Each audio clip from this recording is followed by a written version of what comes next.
මේක හදිසි තීන්දුවක් නෙමෙයි. මම ඔප්පු ගන්න පුළුවන් කඩදාසිය මෙතන ගෙනාපු නැති එක ගැන මම දුක් වෙනවා. මේ ජනාධිපතිවරයා ජනාධිපතිකම බාරගත්තට පස්සේ මාස 6ක් යන ඉස්සෙල්ලා මට එවනවා පත්වීමක්.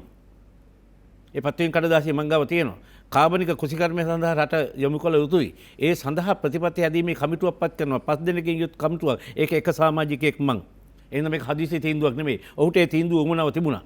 මේ තීන්දුව හදිසි වෙන්නේ කොයිද හින්දා? පැහැදිලිව කියපු තැනක් තිබුණා. මම ඌට කඩේ යනවා නෙමෙයි. මම මගේ මතයටයි මම කඩේ යන්නේ. ඔහු පැහැදිලිව කිව්වා මේ රෝගී තත්ත්වයේ හේතුව ප්‍රතිශක්තිය පිළිබඳ ප්‍රශ්නයක්. ප්‍රතිශක්තිය දුර්වල වෙන්නේ වස කෑම නිසා. වෛද්‍යතුමා කියන්න උත්සාහ ගත්තේ ඕක. එහෙනම් ප්‍රතිශක්තිය වෙනුවෙන් වස විස නැති ආහාරයකට යා යුතුයි. කොතනින් හෝ පටන් ගත යුතුයි. එහෙමනම් දන්න අය ඉස්සරහට එන්න ඕන දැන්. දන්න අය. කාබනික පාරිසරික නම් පාරිසරික තිරසාර නම් තිරසාරක සෝබාදාන සෝබාදාම දන්න එක තරම් ඉස්සරහට එන්න වෙලාව ඇවිල්ලා ගමගේ මහත්තයා වයඹ පළාත් කෘෂිකරණ ප්‍රතිපත්තිය හැදුවා. ඒ ප්‍රතිපත්තිය පාලිත මහත්තයලා ගැවෑමෙන් හමස් පෙට්ටියට ගියා. හැබැයි ඒව ලියවිලට තාම තියෙනවා.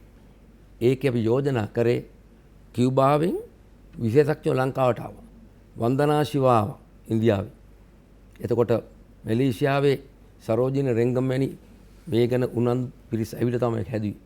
මේ දැන් අපිට මේ ආන්ට රජයට අලුත් දෙයක් කරන්න නෑ අතෝෂෙම. මේ පෙට්ටි යට තියෙන වයඹ පළාත් කෘෂිකර්ම ප්‍රතිපත්ති උඩට ගත්තා නම් ඒකේ තියෙනවා ඔය අධීරකරණය. අපි කවද්ද අපි බීජ නතර කරන්නේ? අපි බීජ හදන්නේ කවද්ද කොහෙද? ඊළඟට රසායනික පොහොර අපි නතර කරලා අපි දේශීය නැත්තම් අපේ තියෙන කාබනික පොහොර අපි නැත්තම් සමා වෙන්න මේ අපේ ස්වභාවික පොහොර නිෂ්පාදනය කොහොමද? මේ ගැන හොඳ සැලැස්මක් තියෙනවා. අයිබෝන් සුබ සන්ධ්‍යාවක් ප්‍රාර්ථනා කරන ඔබ සියලු දෙනාටම සුබ සන්ධ්‍යාවක් වගේම සුව සන්ධ්‍යාවක් ප්‍රාර්ථනා කරන්න සිද්ධ වෙලා තිනවා අපි හැමෝටම. ඔබ එක්වන්නේ නිනද සජීවී සංවාදයේ සමගයි රටම දන්න හඳුනන මහජනතාවගේ දේශපාලන විඥානය සවිමත් කිරීම උන්ගේ දේශපාලන සාක්ෂරතාවය දියුණු කිරීම සඳහා වන එකම වැඩසටහන නිනද සජීවී සංවාදයේ පුරා දෙහුරාවක් ඔබ සමග රැඳෙන්නට අපිට අවසර. රට මේ මොහොතේ තියෙන අනුතුර ඔබ දන්නවා. ඔබගේ හදගැස්ම අපට තේරෙනවා. තව සුළු මොහොතකින් රට තාවකාලිකව වසා දැමීමට නියමිතයි. ඒ නිසා බොහෝ දෙනෙක් කලබල වී සිටින ආකාරය අපිට දක්නට ලැබෙනවා. මහා මාර්ග අසල වෙළන්සල් අභියස. ඒ නිසා මේ කලබලයෙන් මොනවද හොයන්නේ කියලා අපි ටිකක් මිනිසුන්ගෙන් අහන්න කැමතියි.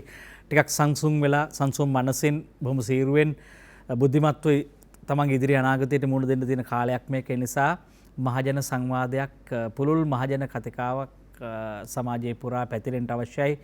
රෝගයක් පැතිරෙනවා වගේ නෙවෙයි මහජන සංවාදයක් සමාජයේ පුරා පැතිරුණොත් සමාජයේ මේ ඉන්න තැනින් තව තැනකට ඔසවා ගන්න හරි පහසු වෙනවා. මිනිසුගේ ජීවිත වෙනස් වෙනවා. එතකොට අපිට ලේසි මිනිසුන්ව වඩා හොඳ තැනකට අරගෙන යන්න. ඒ නිසා අපි පහුගිය කාලේ නිරන්තරව උත්සාහ කළේ රටමැද ඉඳගෙන ජනප්‍රිය දේශපාලන මාතෘකා ඔස්සේ යන්නේ නැතුව රටට අවැසි සමාජ ආර්ථික දේශපාලන වටපිටාව හදාගන්නට උවමනා සංවාදයක් රටමැදින් ආරම්භ කරන්න.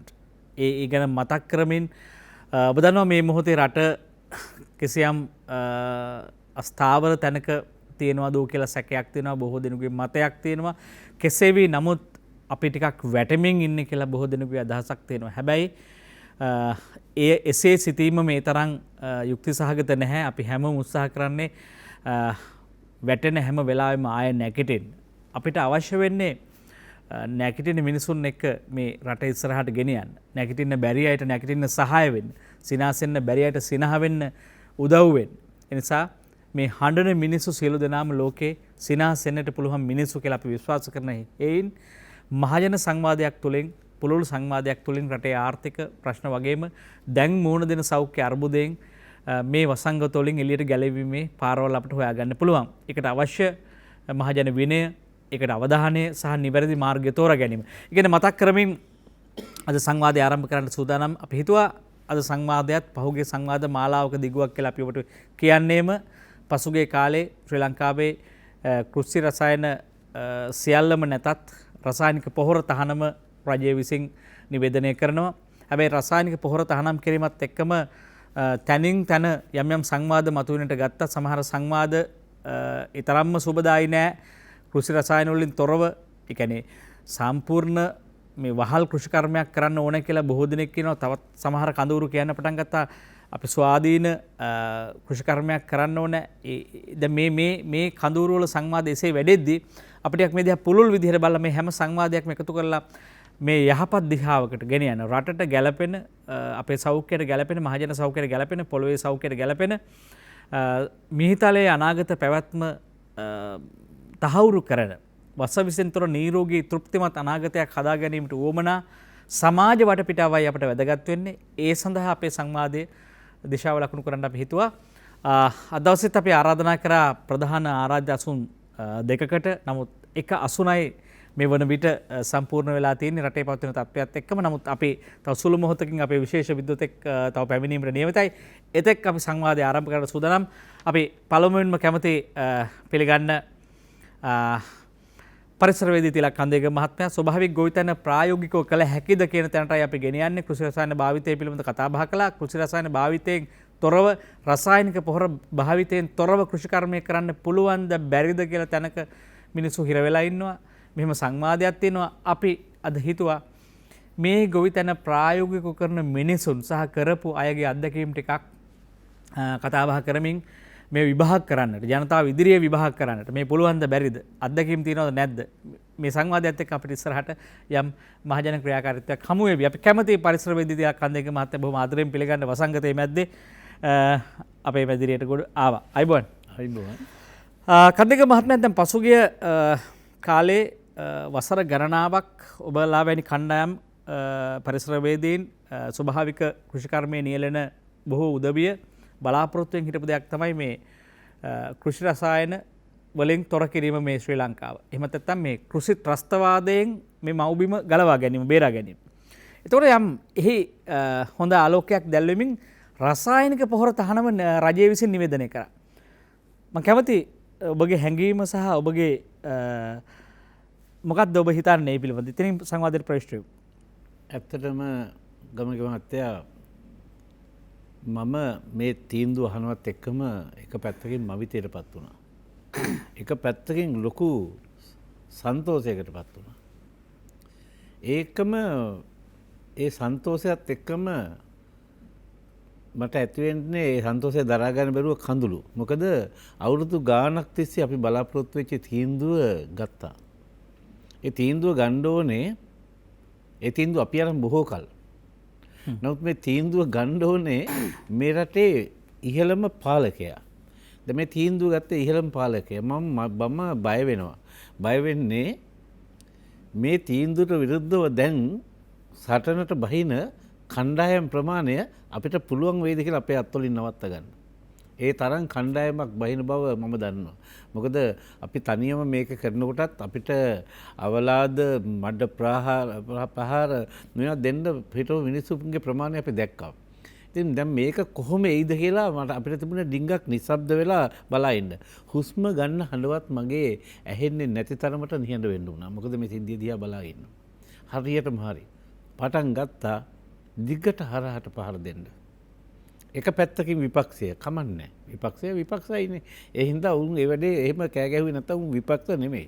ඒ හින්දා මට ඒ ගැන හිතන්නවත් දෙයක් තිබුණේ නැහැ. මේ රටේ විපක්ෂය. ඒකම නිලධාරීන් ප්‍රසිද්ධියේ කෑ ගැහුවේ නැහැ. තැන් තැන් වල මුළු වල අවුල් වියවුල් ඇති කර ගන්න ගියා මේ මතයට. ඒ ඇස්සේ මේ එකම ගොවියෝ. දැන් මේ ගොවියොත් මේ තීන්දුවට විරුද්ධව කතා කරන්න ගත්තා. දැන් මම ඉන්නේ පල්ලෙහාම මිනිසුත් එක්කලා. ප්‍රායෝගිකව මේ වැඩේ කරන හින්දා. ඒ හින්දා මේ සද්ද කීපෙම මට ඇහෙන්න ගන්නවා. ඒ ඇහෙන්න ගන්නකොට මට තියෙන එකම ප්‍රශ්නය කොහොමද මේක මේගොල්ලන්ට කියන්නේ? මොකද්ද මාධ්‍ය කියන්නේ? එහෙනම් දැන් මාධ්‍යයට ලොකු වැඩක් තියෙනවා. මාධ්‍යයට ලොකු වැඩක් තියෙනවා කරන්න. මොකද කඩේ යන්නේ නැතුව කොයිම පැත්තකටවත් කඩේ යන්නේ නැතුව මේ රටේ අවශ්‍යතාවය වෙනුවෙන් ඔවුන් දැන් පෙනී සිටින්න ඕනේ මේ සඳහා කියලා. එහෙනම් මාධ්‍ය මොකද්ද කරන්න කියලා බලලා ඉන්නකොට මාධ්‍ය ඔක්කොම එක තැනකට එන්න උත්සාහ ගන්නවා. මාධ්‍ය විරුද්ධ වෙන්නේ නැහැ. මට පේනවා මාධ්‍ය විරුද්ධ වෙන්නේ නැහැ. හැබැයි මාධ්‍ය සමහර අය ඍජුව කියන්න බැරුව මැද මධ්‍යස්ථ තැනක ඉන්නවත් දැක්කා. මොකද ඔවුන්ට මේක ඍජුව කියන්න බෑ. නමුත් මම දකිනවත් බොහෝ 90% විතර මාධ්‍ය ඍජුව කතා කරන්න ගත්තා. මෙතෙන්දී ආපු ලොකුම චෝදනාව තමයි අපිට මේ U-turn එක එහෙමයි කිව්වේ ඔය වචනේම පාවිච්චි කරනවා මම. මේ U-turn එක ගහන්න පුළුවන් වෙයිද? මේ තීන්දුව ගත්ත කල් වැඩි නෙවෙයිද? එක්තරා මහාචාර්යවරයෙක් මට කතා කරනවා. ඒ මහාචාර්යවරයා දිගින් දිගටම අපේ මතය වෙනුවෙන් පෙනී හිටපෙක් කෙනෙක්. ඔහු මට කතා කරලා කියනවා මේක කල් වැඩි නේද මේ තීන්දුව ගත්තා කියලා. මං කිව්වා ඔව්. කල් වැඩි. නමුත් මේ තීන්දුව කොයි මොහොතේද ගත යුතුද වුණා. මේක ගණ්ඩ පුළුවන් කෙනෙක් ඉස්සරහට ආපු නැති එක මෙච්චර කල් වැරද්ද. දැන් මේ තීන්දුව ගත්තා. අපි දන්නවා U-turn එකක් ගහනකොට වේගය අඩාල කරන්න ඕනේ. ඊට පස්සේ මේ සිග්නල් දාන්න ඕනේ. ඊළඟට අපි පැහැදිලිවම මේ අනිත් පැත්ත බලලා මේක ගන්න ඕනේ. එහෙම නැත්නම් අනතුරක්. මේ අනතුර පෙනිපෙනී තමයි මේක ගත්ත මේ තීන්දුව කොයි වෙලාවෙව ගත යුතු නිසා. ඔව් ගත්තා. එතකොට අපි දැන් සහයෝගය දෙන්න ඕනේ බොහොම පැහැදිලිවම මේ ගත්ත තීන්දුව සවිමත් කරන්න. මේක බොහොම පැහැදිලිවම සවිමත් කරන්න තීන්දුව ගන්න ඕනේ. ඊට පස්සේ එයාට මේක තේරුනේ නැහැ. මං කියන එක තේරෙන්නේ නැහැ. මොකද ඔය තේරෙන්නේ නැතුව නෙමෙයි ඔහුගේ යටිහිතේ තියෙන්නේ මේක කරන්න බෑ කියන දේ. මේ අපිත් එක්ක මේක කරගෙන හිටපු මහාචාර්යවරයෙක්. මේ අදහසේ. මට දැන් තේරෙනවා ඔහුගේ යටිහිතේ තියෙන්නේ මේක කරන්න බෑ කියන එක. පස්සේ මට කේන්ති කියලා මං කිව්වා. උදාහරණ දෙකක්. අපි නාන්න යනවා. නාන්න ගිහිල්ලා ගඟ ගාවට ගිහින් කියනවා මේකේ කිඹුලොද මේක සීතලද මේක ගැඹුරුද අද නාන්න සුදුසු දවසක්ද අද බදාද දවසක්ද එහෙම නැත්නම් සිකුරාදා දවසක්ද මේවා කිය ඉන්නවා නාන්න තීන්දුව ගන්න නැහැ. හැබැයි කවුරු හරි එකිනෙක වෙලා තල්ලු කරනවා. නාලම ඉන්න එපායි. දැන් මේ සිද්ධුනේ ඕක. එහෙමත් කියලා මං කිව්වා. අර සුප්‍රසිද්ධ උදාහරණේ නගරයක් ගිනි ගන්නවා ගොඩ නැගිලා නිමණ්ඩ ගිනි නිමන හමුදාවේ යනවා යන හමුදාව හැරිලා හපව වෙනවා කිට්ටුවටවත් යන්න බෑ. ඔය ඇස්සේ එක දුප්පත් ගිනි නිමන හමුදාවක් එනවා ඇවිල්ලා ආපු ගමන් ඇතුළට ගියා ඇතුළට ගිහිල්ලා මේක නිමුවා. පස්සේ ඒ වෙනුවෙන් තෑග්ගක් දෙනවා. තෑග්ග දෙන්නේ රජය. තෑග්ග දෙනකොට අහනවා මේ සල්ලි වලින් මොකද්ද ඉස්සලා කරන්න බලාපොරොත්තු වෙන්නේ කියලා. ඉස්සල්ලාම වාහනේ බ්‍රේක් හදා ගන්න ඕවා. හරිද? බ්‍රේක් නැතුව ඇතුළට ගිහලා. මේ සිද්ධියට මූණ දෙන්න ඕනේ. අපි යථාර්ථයට මූණ දෙන්නේ නැතුව කවදාකවත් මේකට උත්තර හොයන්න බෑ. දැන් මූණ දෙන්නම සිද්ධ වෙනවා. ඒ හින්දා ස්තුතියි තීන්දුවට. මට මේ කඳුළු වැටෙන තරම් තෘප්තියක් මේ තීන්දුව ගැනීම පිළිබඳව. ඒ හින්දා ගමගේ මහත්තයා මේක හරි කියලා පෙන්වන්න කරන්න පුළුවන් කියලා පෙන්වන්න අපි කරමින් ඉන්න වැඩේ වේගවත් කරන්න තීන්දුව කළා. ඒ වෙන මොහොතේ තමයි තමුන්ස්ලාගේ ආරාධනය. ඒකයි මොන බාධක මොන දේවල් තිබුණත් මේ මෙතන පෙනී හිටින්න මම තීන්දුව රජයේ තීන්දුව යහපත් තීන්දුව. ඔව් දැන් ඔබතුමන්ට මේ තීන්දුව ඇහෙනකොටම සන්තෝෂයට කඳුළු වැටෙනවා වගේම තව අයට දුකට කඳුළු වැටෙන්නත් ඉඩ තියෙනවා. ඒක ස්වභාවය. දැන් එක්තරා කඳවුරු නිර්මාණය වෙලා තියෙනවානේ මේ පහුගිය කාලේ කෘෂිකර්ම ශාස්ත්‍රයේ දිගපල්ල අපි පැහැදිලිවම දන්නවානේ. ඒ හරිත විප්ලවයෙන් පසු ආපු කෘෂිකර්මයේ ස්වභාවය අපි හොඳින් දන්නවානේ. මේ මොහොත වන විට අපිට ළඟා කරගන්න හැකියාව ලැබුණා සෝබාදහමේ වෙදකම පිළිබඳව. එතුමන් බටහිර වෛද්‍යවරයෙක්. නමුත් අපි හඳුන්වන්නේ සෝබාදහමේ වෙදකම පිළිබඳව විශේෂ වෛද්‍ය රාජේන්ද්‍ර විජේතුංග මහත්මයා.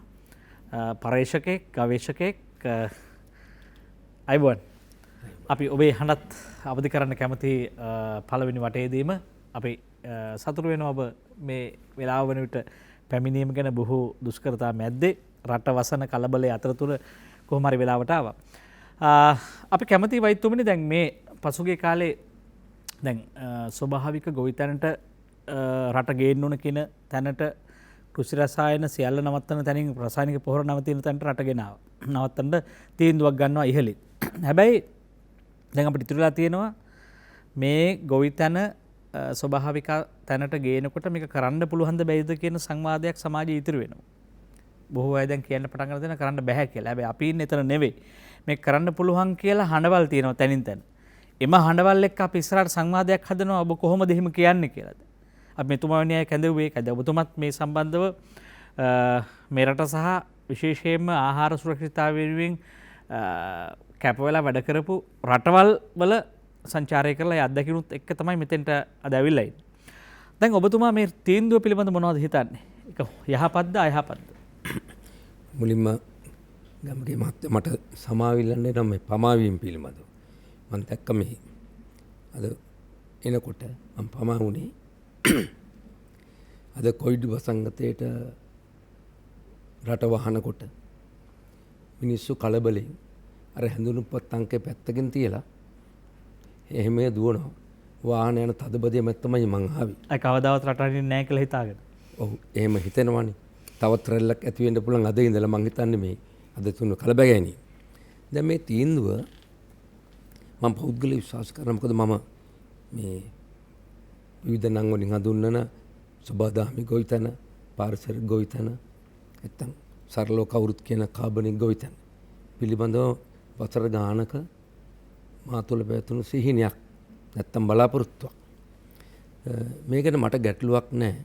රටක කෘෂිකර්මය ස්වයංපෝෂිත කරන්න මේ සබදාමි ගොවිතැනට හැකියාවක් තියෙනවා කියන එක පිළිබඳව මට ගැටලුවක් නැහැ.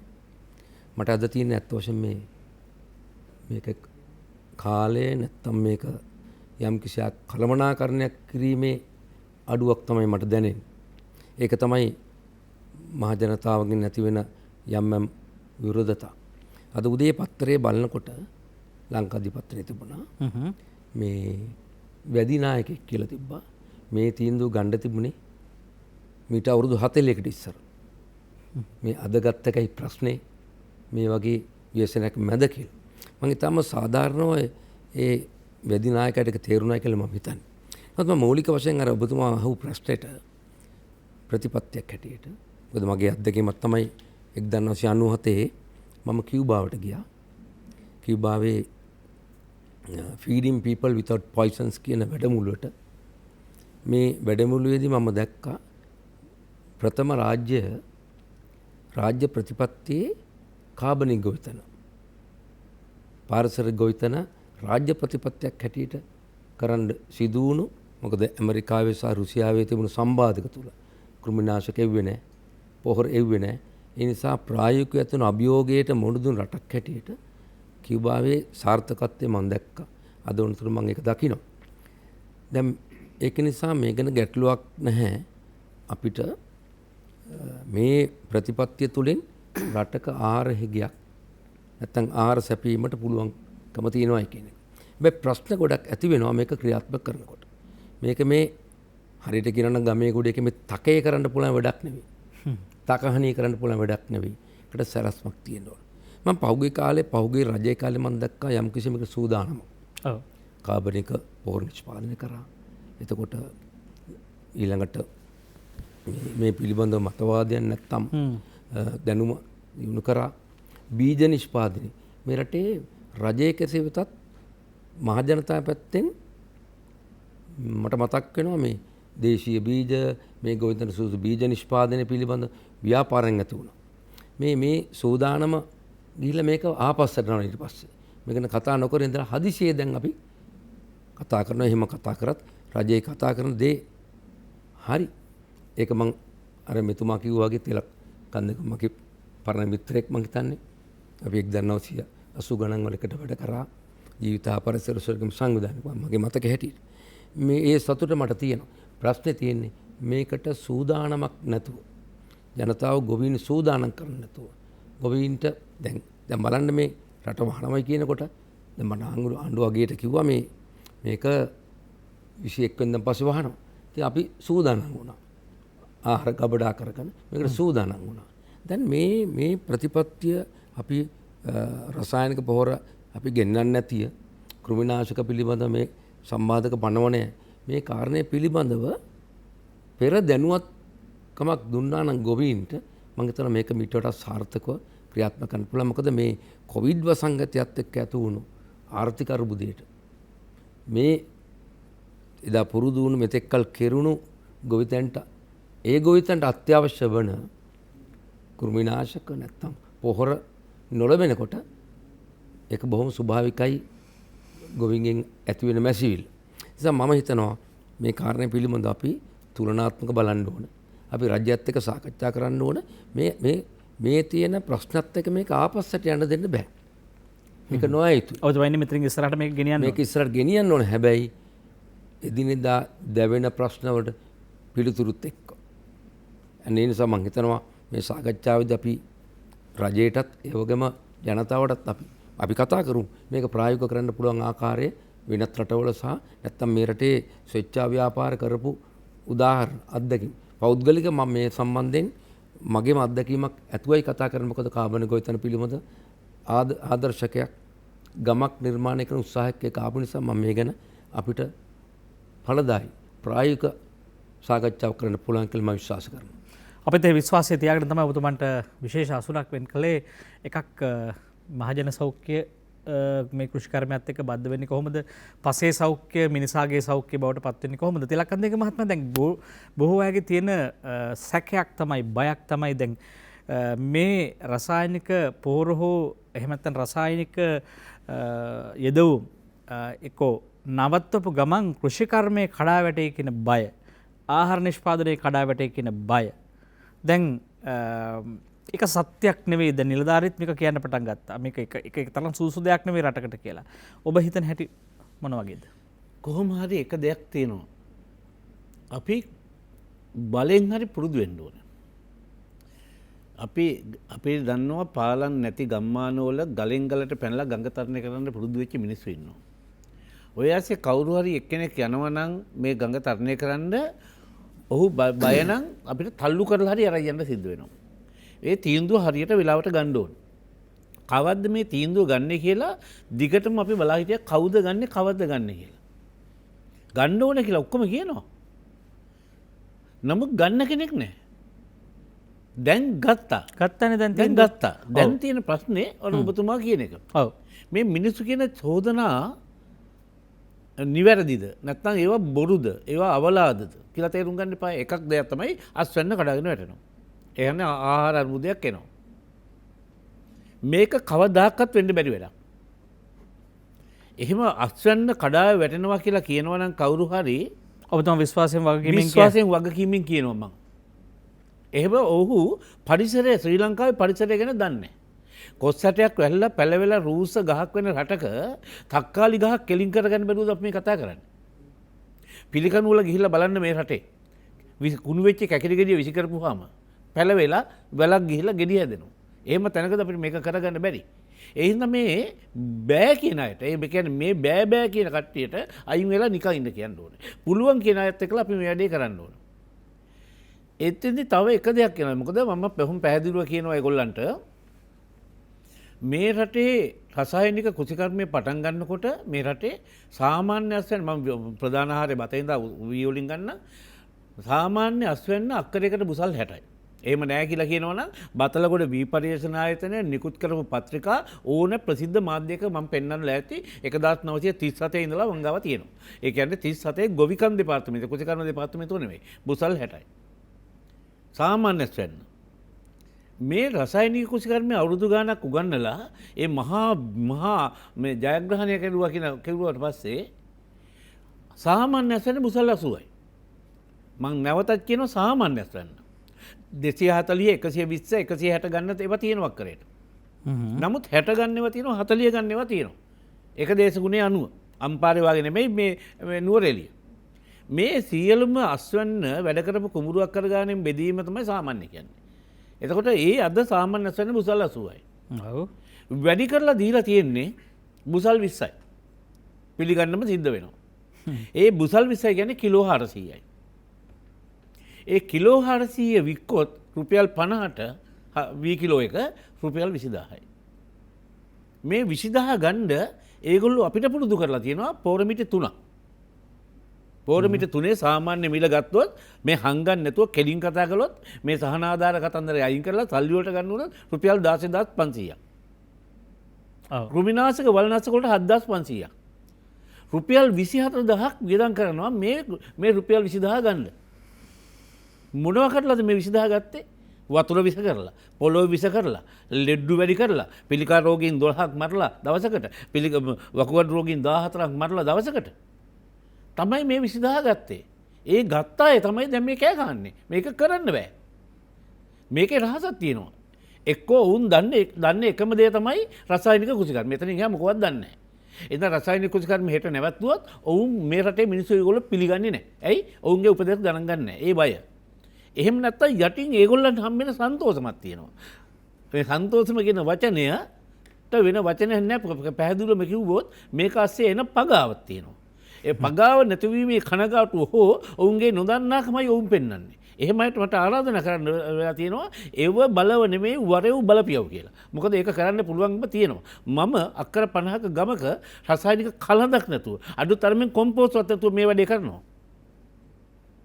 ඒක කරන හැටි ආගෙන යන්න කියලා කියනවා. එහෙනම් බය නැහැ. ඒක එහෙනම් මම වී වලින් කතා කළේ. අනිත් එක ගමක මහත්තයා අපි හිතන්න ඕනේ මේක ජෛව විවිධත්වයේ වැඩිම රට ශ්‍රී ලංකාව ලෝකේ.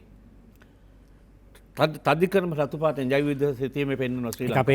අපි කතා කරමු ඉදිරියට මේ අපිට තියෙන හැකියාවන් අපිට තියෙන අවස්ථාවන් මොනවද සෝබාදහමේ ආශිර්වාදයන් මොනවද කියන කාරණා කතා කරමු. ඔබ ඍජුව කියන්නේ මේ කාරණේදී නියත වශයෙන්ම අස්වැන්නේ කඩා වැටීමක් නැතුව බඩගින්නේ තියන්නේ නැතුව. ඔව්. මේ රටේ මිනිස්සු ජීවත් වෙන්න පුළුවන්. මේක තීරණාත්මක වෙලාවක් එක් පැත්තකින් ඔබට ශාරීරිකව ඔබට විවේකයක් හම්බෙලා තියෙනවා.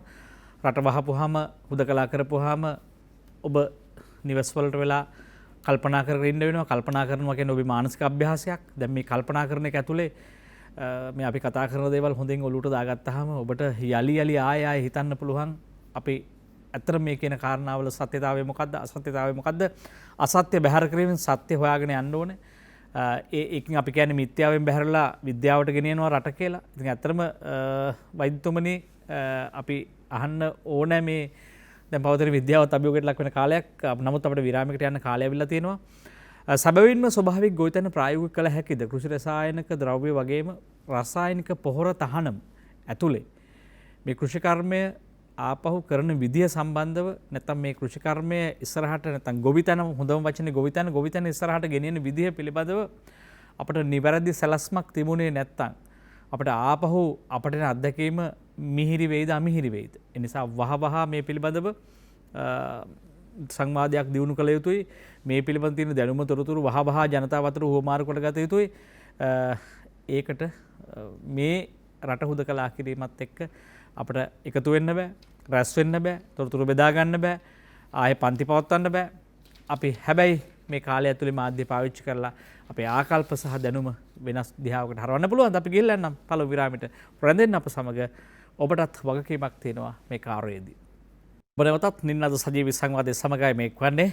ස්වභාවික ගොවිතැන ප්‍රායෝගික කළ හැකිද නැත්නම් පාරිසරික ගොවිතැන ප්‍රායෝගිකද කියන කාරණා කතා කරන්නේ. ඔබ දන්නවා මේ පසුගිය කාලේ අභියෝගයට ලක් වෙලා තියෙනවා පාරිසරික ගොවිතැන ස්වභාවික ගොවිතැන කෘෂි රසායන භාවිතයෙන් තොරව ගොවිතැන් කරන්න බැරි, ආහාර නිෂ්පාදනය කරන්න බැරිය කියලා ප්‍රශ්න හමුවේ. අපි දැන් ජනතාවට මේවා විභාග කරන්න, කතා බහ කරන්න, සංවාද කරන්න පොඩි දොරක් කරලා දෙනවා.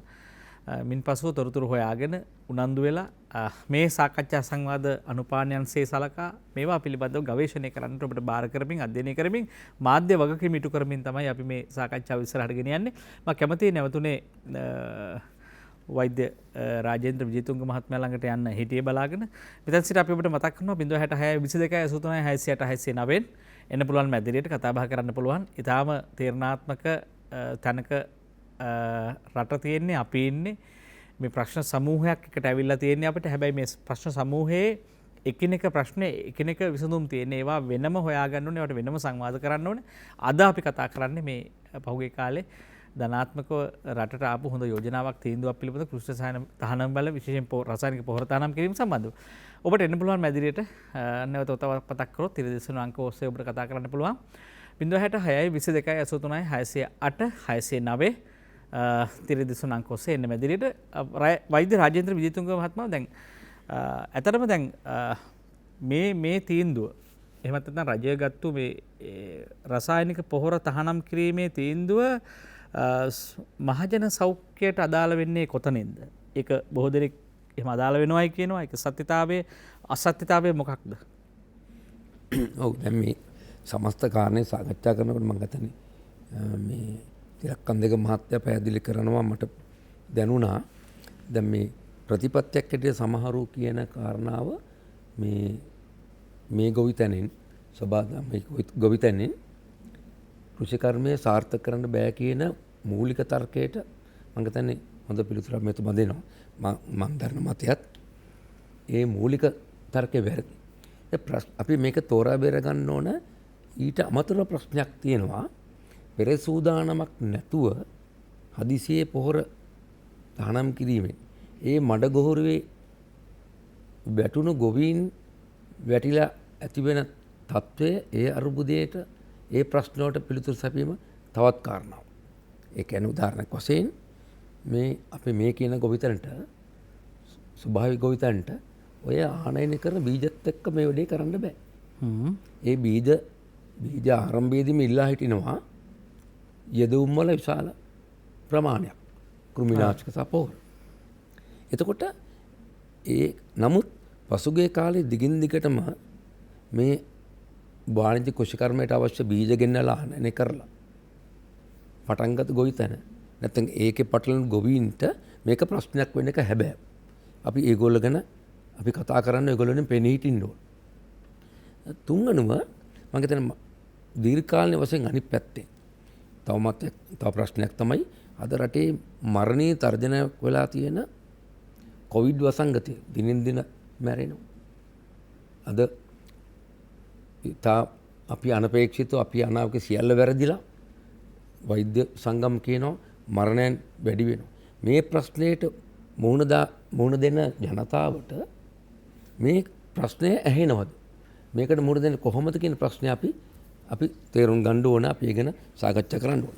මම ඒ ගැන කියනවා නම් මම ඇත්ත වශයෙන්ම මේ ස්වභාවික ගොවිතැන මේ කාබනික ගොවිතැන කියන එකේ දීර්ඝකාලීන බලපෑම සෞඛ්‍ය ප්‍රශ්නයක් හැටියට නැත්තම් සෞඛ්‍යයට සුබදායක පැත්තක් තියෙන කාරණාවකට සාකච්ඡා කරන්න කැමතියි.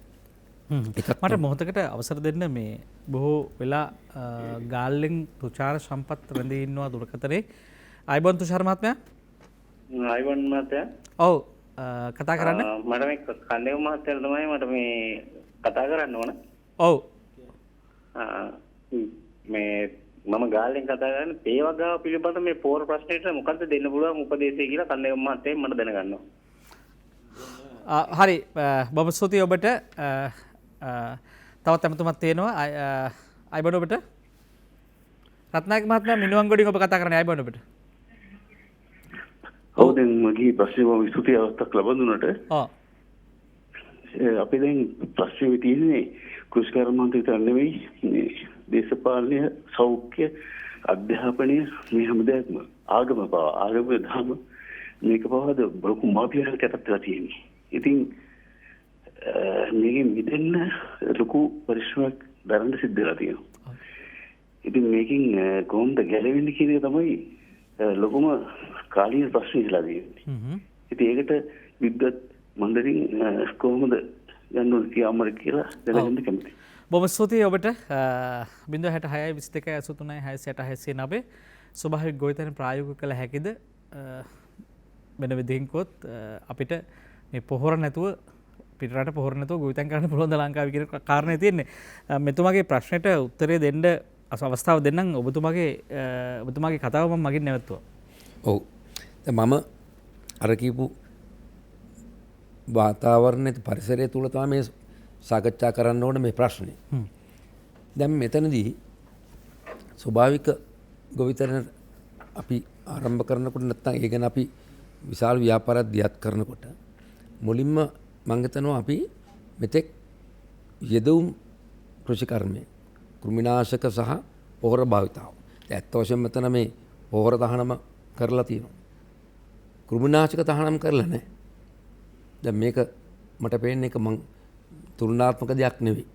මොකද පොහොර භාවිතාවෙන් ඇතිවන හානි සහ කෘමිනාශක භාවිතෙන් හානි එකට ගත්තාම තමයි බරපතල සෞඛ්‍ය ප්‍රශ්න ඇති වෙන්නේ. දැන් උදාහරණයක් වශයෙන් මේ විද්‍යාත්මක කරුණු තියෙනවා. මේ රසායනික ද්‍රව්‍ය භාවිතා කරන කෘෂිකර්මය තුළ ඒවා ආහාර වලට පැමිණීමෙන් නැත්නම් වසවත් කිරීමෙන් වී ඇටය, එළවලු, පළතුරු හැමදේ තුළම දීර්ඝකාල භාවිතාවෙන් බරපතල සෞඛ්‍ය ගැටලු ඇති වෙනවා. පළමුව බරපතලම කාරණා තමයි ප්‍රතිශක්තිය අඩුවීම. සමාජයක් හැටියට ප්‍රතිශක්තිය අඩු වෙගෙන යනවා. එතකොට ප්‍රජනන පද්ධතියේ විකෘති වීම. ඊළඟ වඳ භාවය. ඊළඟට ස්නායු ආබාධ. වග්ගොඩ ප්‍රශ්න. සියලුම පද්ධතීන් වලට බලපාන බවට විද්‍යාත්මක කරුණු තියෙනවා. මේ ගැන කරපු අධ්‍යයනයෙන් කතා කරන වෙලාව නෙවෙයි. ඒ ගැන අවශ්‍ය නම් ඔබතුමාට කරුණු අපිට මේ සම්බන්ධව දෙන්න පුළුවන්. දැන් මම මේ කාරණේ පිළිබඳව නැවත පාර මගේ අත්දැකීම ගැන මුලින් කිව්වා. කියුබාවේ 1990 ගණන් වල ඇමරිකානු සම්බාධක සහ ඊළඟට රුසියාව ආධාර නතර කරනකොට රසායනික පොහොර කෘමිනාශක ලබා ගන්න පුළුවන් කමක් තිබුණේ නැහැ. ස්වභාවිකව සිද්ධ වුණා කියුබාවට තමන්ගේ ශක්තිය මත පාරිසරික ගොවිතැන ස්වභාවධාමී ගොවිතැන කරන්න. මේ ගොවිතැනත් එක්කම ආපහුට බලනවා නම් කියුබාවේ අද සෞඛ්‍ය දර්ශකයන් ඉතා ඉහළ මට්ටමේ පවතිනවා. පෞගේ කාලය තුන වසංගතවලදී ඩෙන්ගු වසංගතේ ඉතාම අඩු මරණ සංඛ්‍යාවක් ඇති වුණේ කියුබාවේ. අද ගත්තත් මම එනකොට මම Google එකෙන් පරීක්ෂා කරලා බැලුවා. කියුබාවේ කොවිඩ් රෝගීන් 837යි. අපේ 1000 පණිනකොට. කියුබා අපිට විශාල රටක්. මම මේ ගැන ප්‍රධාන හේතුවකට මම දකිනවා කියුබානු ජනතාවගේ ප්‍රතිශක්තිය ඉහළ මට්ටමක පවතිනවා. අපිට අවස්ථාව ලබා දෙන්න 066 22 83 669 මැදිරියේ බොහොම කාර්යබහුලයි. ජනතාව දැන් උනන්දු වෙනවා මේ ප්‍රශ්නයට සංවේදී වන්නට. තමන්ගේ ආහාර නිෂ්පාදනය ක්‍රියාවලිය ගැන කතා කරන්නේ, තමන්ගේ සෞඛ්‍ය ගැන කතා කරන්නේ, තමන්ගේ පැවැත්ම ගැන කතා කරන්නේ.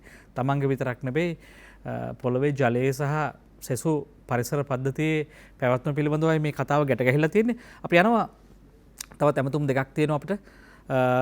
අපි යන්නේ වාද්දුවේ පාලිත මහත්මයා අපිත් එක්ක සම්බන්ධ වෙනවා. අයිබෝඩ් ඔබට. ඔව් අයිබෝන් පාලිත මහත්මයා. ඔව් කතා කරන්න. හලෝ. ඔව් කතා කරන්න පාලිත මහත්මයා. මම මේ සාකච්ඡාව දැක්කම ගොඩක් සන්තෝෂ වුණා. මොකද අපේ වෛද්‍ය රාජින්ද්‍ර විජේතුංග මහත්මයා මේකේ විශේෂ සම්පත් කියන්නේ පුද්ගලික හැටියට පැමිණ සිටිනවා. මම හිතන්නේ එතුමා ගොඩක් දුරට මේක ගැන සාකච්ඡා කරන එකකින් ඇත්තට මට හිතුණා ප්‍රශ්න දෙකක් අහන්න. මුලින්ම ඇත්තට මේ සාකච්ඡාව මම මුලින්ම බලාගෙන ඉන්නකොට මම දැක්කේ නෑ මේක ඇත්තට මේ යම්කි අපිට දෙවිය යුතු තේමාවක් ආවද කියන එක. නමුත් ડોક્ટર විජේතුංග ඇවිල්ලා කිව්වට පස්සේ මට තේරුනේ මේක මුලින්ම මම හිතන්නේ අපිට කියන්න ඕනේ දැන් මේ කතා කරන්න උත්සාහ කරන මේ ස්වභාවික ගොවිතැනද එහෙම නැත්නම් පාරිසරික ගොවිතැන කියන එකේ කිසියම් වූ නිර්වචනයක් අපිට දෙන්න ඕනේ. මොකද හේතුව දැන් අපි මේ මම කුසන්දවා හිටපු පළාත් අධ්‍යක්ෂක වයඹ මොකද මම කුසන්දපාතුන්ට එන කාලෙත් මේ ගැනම ඇහුවා. මගේ ගුරුවරයා තමයි උපවංශ ජී.කේ උපවංශ. එතුමා කුසන විද්‍යාලයේ අගුණකොළ පැත්තේ විදුහල්පති ඉන්න කාලේ මම කතිකාචාර්යවරයෙක් හැටියට එතන වැඩ කළා අවුරුදු ගාණක්.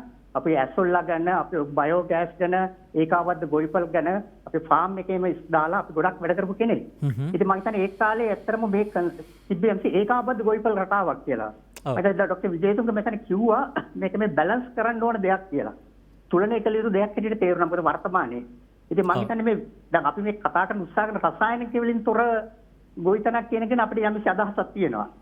ඒ කියන්නේ ඉනෝගනික් ෆර්ටිලයිසර් අකාබනික පොහොර පාවිච්චි නොකර කොයිතාදුන යන්න පුළුවන්ද කියන එක. ඉතින් ડોક્ટર විජේතුංග කිව්වා මෙතන මේ දැන් දේශීය බීජ කියන්නේ මේ හයිබ්‍රිඩ් වෙරයිටිස් ඒවා දෙමුම් බීජ වලට ගොඩක් ප්‍රත්‍යර්ථයක් නෙකින් දැන් මම දැන් මේ අපි සාකච්ඡා මේවත් හොඳයි. මම හිතන්නේ මගේ අදහස ડોક્ટર විජේතුංගගේ තත්ත්ව මම ඉල්ලන්නේ මේ අපි මේ කතා කරන දේශීය නැත්තම් මේ හෙළ ගොවිතැන එහෙම නැත්නම් පාරිසරික ගොවිතැන කියන්නේ යම්සි නිර්වචනයක් දෙන්නේ. මොකද ගොවිතැන හැමදේම කරනවා.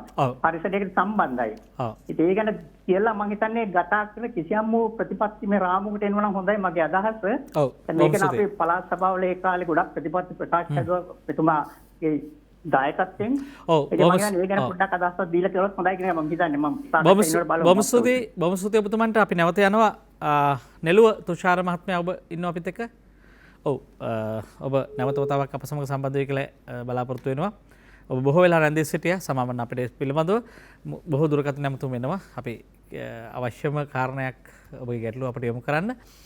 තිලකන්දේක මහත්මයා අපිට යොමු ප්‍රශ්නකුත් තියෙනවා. දැන් තේබගාව සම්බන්ධව ඍජුව දැන් අපි මේ තීන්දුව එනකොටම ඇතම් තේවගා කරුවන් කියන්න පටන් ගත්තා මේක කරන්න බෑ කියලා. ඒත් තව අපේ දන්න ප්‍රමාණයෙන් ලංකාවේ සමහර සමාගම් අපනයනය කිරීම සඳහා වෙනම කාබනික තේ නිෂ්පාදනය කරනවා. විශාල වශයෙන් නිෂ්පාදනය කරනවා. ඒක ලොකු සන්නාමයක් තියෙනවා.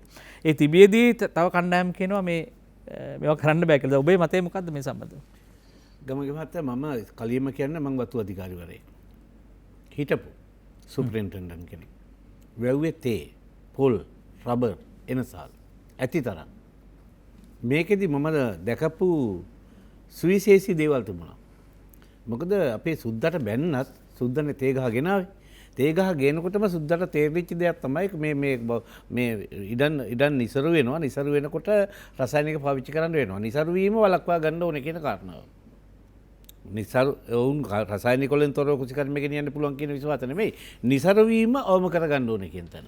ඒ සඳහා උංගාව ප්‍රතිපත්ති තිබ්බා. ඒ ප්‍රතිපත්ති තමයි වතු උදළු ගාන එක නවත්තන එකක්. ඒ කියන්නේ හොදා පාළුව නවත්තන එකක්. ගල් වැටි දැමීම උදළු ගානක නවත්තන අඟල් දෙකේ සොරණ්ඩිය. අර අඟල් දෙකයි තලයේ තියෙන්න වෙන්නේ. මේ වගේ විශාල ප්‍රතිපත්ති ටිකක් තිබුණා උන්ගේ වැටීමක් තිබ්බා. ඊට අමතරව උන්ගව තිබුණා තව ලොකු දැනුමක්. ඒ කියන්නේ වතු වල කම්කරුවන්ට හරක් හදන්න පුළුවන්. අයිතියක් තියෙනවා. හරක් හදන්න සියලු පහසුකම් වත්තෙන් සපයනවා. හරක් ගාල් හදලා දීලා තියෙනවා. දැන් උනත් ගිහින් බැලිය හැකි වතුවල ලයින් වාගෙම ගරා වැටිච්ච හරක් ගාල් ටික. බංගලාව ගරා වැහිලා, ෆැක්ටරිය ගරා වැහිලා, ලයිම ගරා වැටිලා, හරක් ගාලත් ගරා වැටිලා.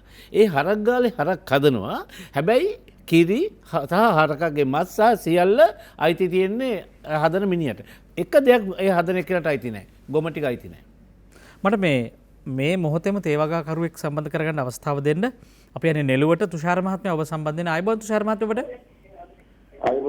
ඔව් අයබෝන් කතා කරන්න. ඔය ගැටලුවම කරන්න. ඔව් රූපවාහිනී යන්ත්‍රයේ හඬ හොඳටම අඩු කරලා දුරකථනය ඔස්සේ අපි කතා බහ කරමු.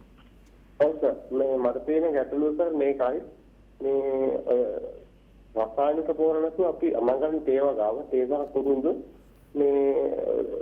මේ වගාව පිළිගුරීමේදී කාබනික පොරලින් pH යම අපිට පිළි කරන්න බෑ. මේ මොකද ඒ වගාවේ දළු නෙලා ගැනීමේදී ඒ සඳහා නයිට්‍රජන් ප්‍රමාණය ලබා ගැනීමට මේ අපිට මේ රසායනික පොර අවශ්‍ය වෙනවා. ඉතින් මේක 50ට දාලා සිදු කර ගැනීමේ හැකියාවක් තියෙනවා. නමුත් මේ pH යම කාබනික පොරලින් නම් මේක සිදු කරන්න බෑ. මොකද අපේ හඳු කොටේන් තියෙන්නේ කාබනික පොර යොදපු ගමන් වෙන්නේ මේ අධික වර්ෂාවක් දා සාමාන්‍ය වර්ෂාවක් සෝදා පාළු බ්ලොක් වෙනවා. එම නිසා මේ ගසට අවශ්‍ය කරන පෝෂණය අපිට කාබනික පොරේ ලබා ගැනීමට හැකියාවක් නැහැ. කුඹුරු වලදී නම් ওই ක්‍රමය සාර්ථකයි කියලා මම හිතනවා. අපේ වෛද්‍යතුමා කිව්වා වගේ තව එකක් තමයි මේ ගස්ස තීරණය මේ ගස්ස මේ මොහොත විතරම සාර්ථක නැහැ කියලා මම දකින්නේ. මොකද අපිට කාලයක් ලබා දුන්නේ නැහැ මේ කලින් දැනුවත් කිරීමක් සිදු කරේ නැහැ. ගහෙන් ගෙඩින් වගේ රජයේ මේ වගේ ක්‍රියාවක් කරනකොට අපේ තේවගාවක් මේලාගේ අරතුරේ තියෙන්නේ. මේ ඒ ගැන මේ ඔබතුමාලා අවධානය යොමු කළා අපි මේ ආකාරයෙන් දැනුවත් කිරීම ගැන අප ස්තුතිවන්ත වෙනවා. වෛද්‍යතුමාටත් අපේ අනිත් මහත්මයාට මේ අවස්ථාව ලබා දෙන්නට මම බොහොම ස්තුතියි ඔබට. පක්ෂ වගේම විපක්ෂවත් අපි ඕනම අදහසක් කියන්න ඉඩ දෙනවා. මේ සාකච්ඡාව ඔබේ මේ සංවාදය ඔබේ මහජන සංවාදයකට අපි ඉඩකඩ දීලා තියෙන්නේ. එන්න මේවා සම්බන්ධ ඔබට අත්දැකීම් ඇති. සමහර අත්දැකීම් නැතුව ඇති.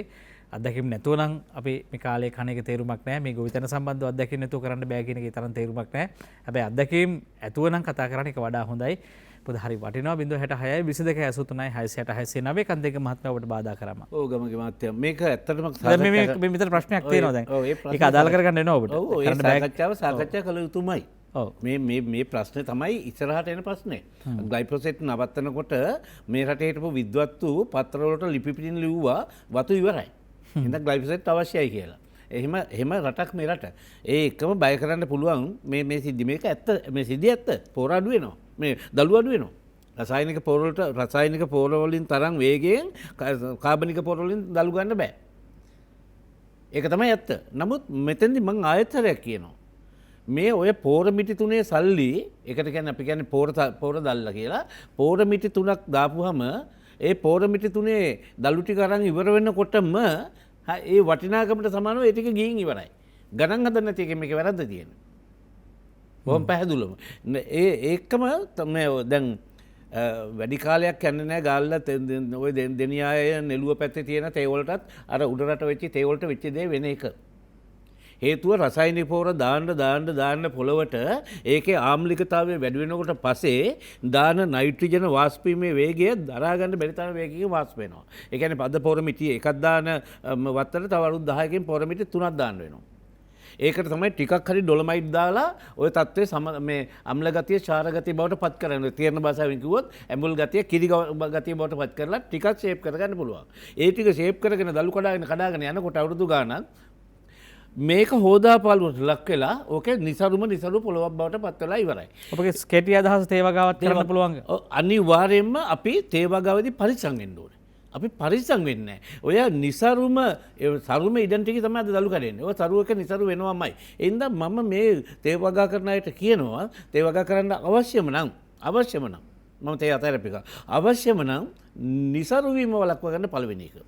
ඒ කියන්නේ හෝදාපාලුව නවත්තගෙන හොඳට තේ ටික ආවර්ණය වෙන්න තියලා තේ ගස් වලින්, ඒ කියන්නේ ඒක සම්පූර්ණයෙන්ම ගස් වලින්, ඒ කියන්නේ අක්කරයට ගස් 450 4500කට වැඩිපුර දාන්න පුළුවන් නම් තවත් කිට්ටු කරලා මේක ඉක්මනට ආවර්ණය කරගන්න පුළුවන්. ඊට පස්සේ උඩ ආවරණ දෙකක් තියෙනවා. කෙටි සහ උස. ඒ කියන්නේ ගිනිසීරියා සහ එල්බීසියා. ඕක හොඳටම කරන්න පුළුවන් එකක් ගාල්ලේදී. කෙටි ආවරණය තමයි ගිනිසීරියා. ඊට පස්සේ ඊට උඩින් තියෙන එක එල්බීසියා. මේක තුලින් ආවරණය වැඩි කරගත්තාම නයිට්‍රජන් වාෂ්ප වීමත් අවතන් අයින් වෙනවා. දෙකම රනිල සාක මූල පද්ධතිය හොඳට හැදෙනවා. මේක අත්අදා බලන්න. අපිට අත්අදා බලන්න වෙලාවක් දීලා නැහැ. අපි පොරවලට පුරුදු කරලා තියෙන්නේ. එතන ක්‍රමානුකූලව මේක පුරුදු වෙන්න ඕනේ. එතන ගත්ත තීන්දුව ගත්ත වෙලාව හරි. ඇයි පුරුදු වෙන්න ඕනේ? අපි හිමින් පුරුදු වෙන්න ඕනේ. එතන මේ පුරුදු වීමේ කාලය, මේ මාරු වීමේ කාලය. එතන තේ හදන අයට පහුම් පැහැදිලිව මම කියන්නම් පොල් අක්කඩයකට පොල් ගස් 64ක් හදන්න පුළුවන් තමුන්නාසලක පැත්තේ. සුද්දා වෙනුවෙන් තේ හදන අයටයි මම මේ කතා කරන්නේ. අක්කඩයකට පොල් ගස් 64ක්. පොල් ගහකින් එක ඉත්තකින් ගෙඩි 10ක් කඩන්න පුළුවන්. ගෙඩි 100ක් කඩන්න පුළුවන්. මේ ගෙඩි 10ක් කඩන්න පුළුවන් එක ඉත්තකින්. ඒ වගේ ඉති 10ක් කඩන්න පුළුවන් අවුරුදු දෙකක් හමස්වලු. ඒ කියන්නේ පොල් ගහකින් ගෙඩි 100ක් කඩන්න පුළුවන්. පොල් ගහ ගෙඩි 100 ගානේ පොල් ගස් 64ට ගෙඩි 100 වැඩි කරලා පොල් ගෙඩි එක අද මිලත් එක්කලා ගත්තාම ඔය තේ වලට වැඩි එකක් ගන්න පුළුවන්කම තියෙනවා. මොකද තේ වලට කම්කරුවන්ට යන වියදම, පෝර වලට යන වියදම ඒ සියල්ල ගණන් බලපුවාම පොල්ලක් කරේ ඊට වැඩි ඉහළින් ගිහිල්ලා අපිට මේ ෆාම් ඔයිල් ගේන්න ඕනේ නැහැ.